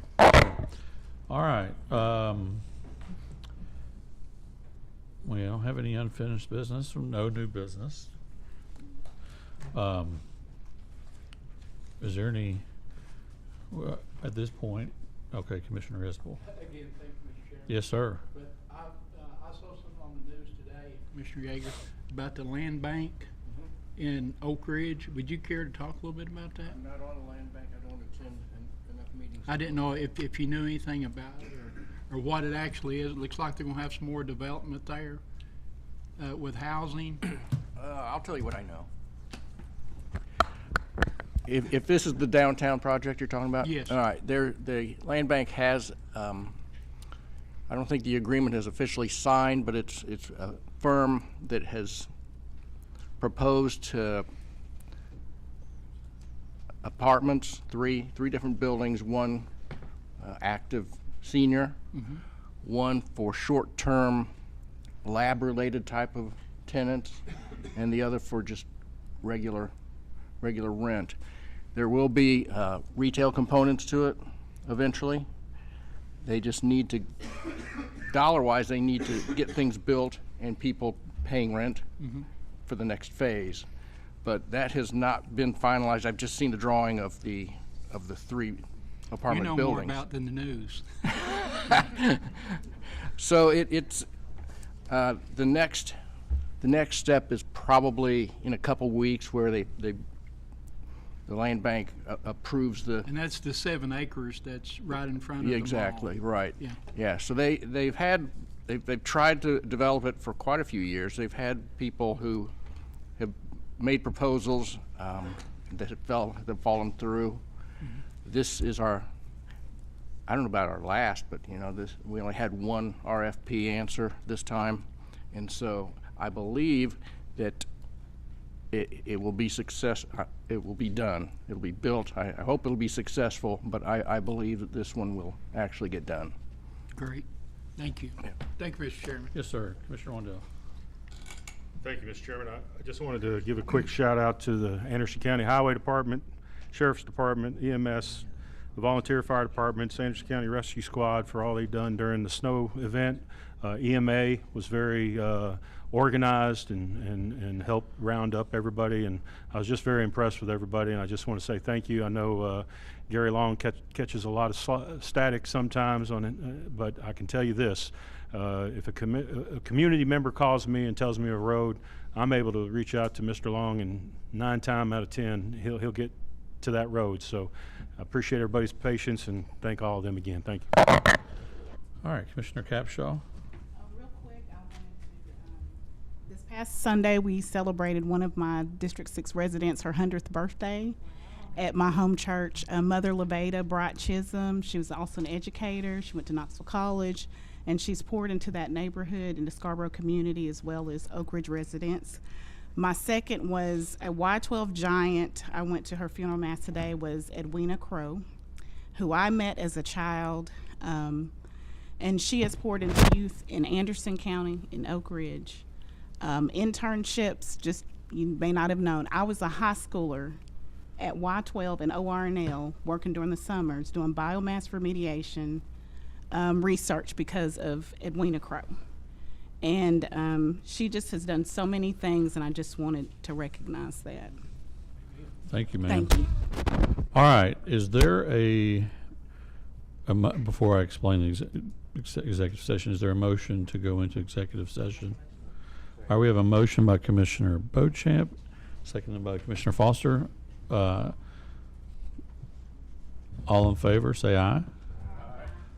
Any opposed? Mr. Chairman, are there any ways that we could meet without going into executive session? I mean, I never have been in favor of it. yeah. So I mean, I'm sure that you could do that, but I think that our legal counsel would advise us. That's what I was asking. Yeah.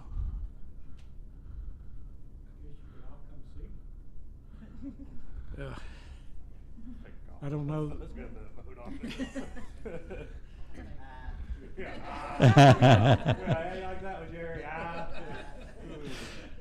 All right, folks, there was a motion to approve executive session, and what that is, County Commission goes in. It is a closed meeting, so all folks that are not on the committee or on the commission, along with the law director's office and the mayor, would have to exit. And feel free to stay. I don't know why you'd want to, but hey, knock yourself out. But we will, at this time, go ahead and enter into executive session once everybody clears. Thank you. Thank you. Sir? We said all in favor, said aye. Yeah. No, we voted on it.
back on?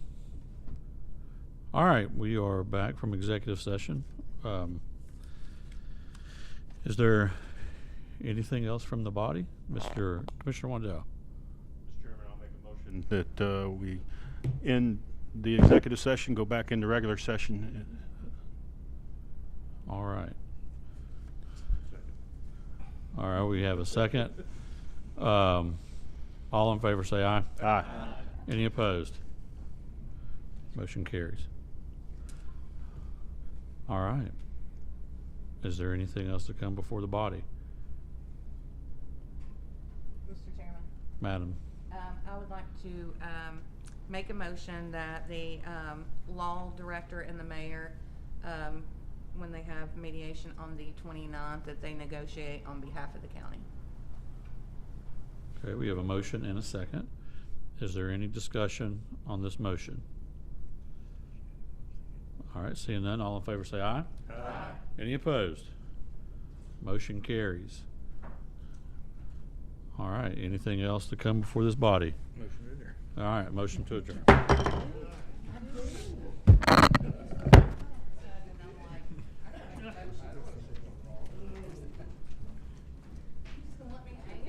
Yep, we were. We'll make you squirm a little over there. You've been gone. If there's an issue with what happened in the meeting,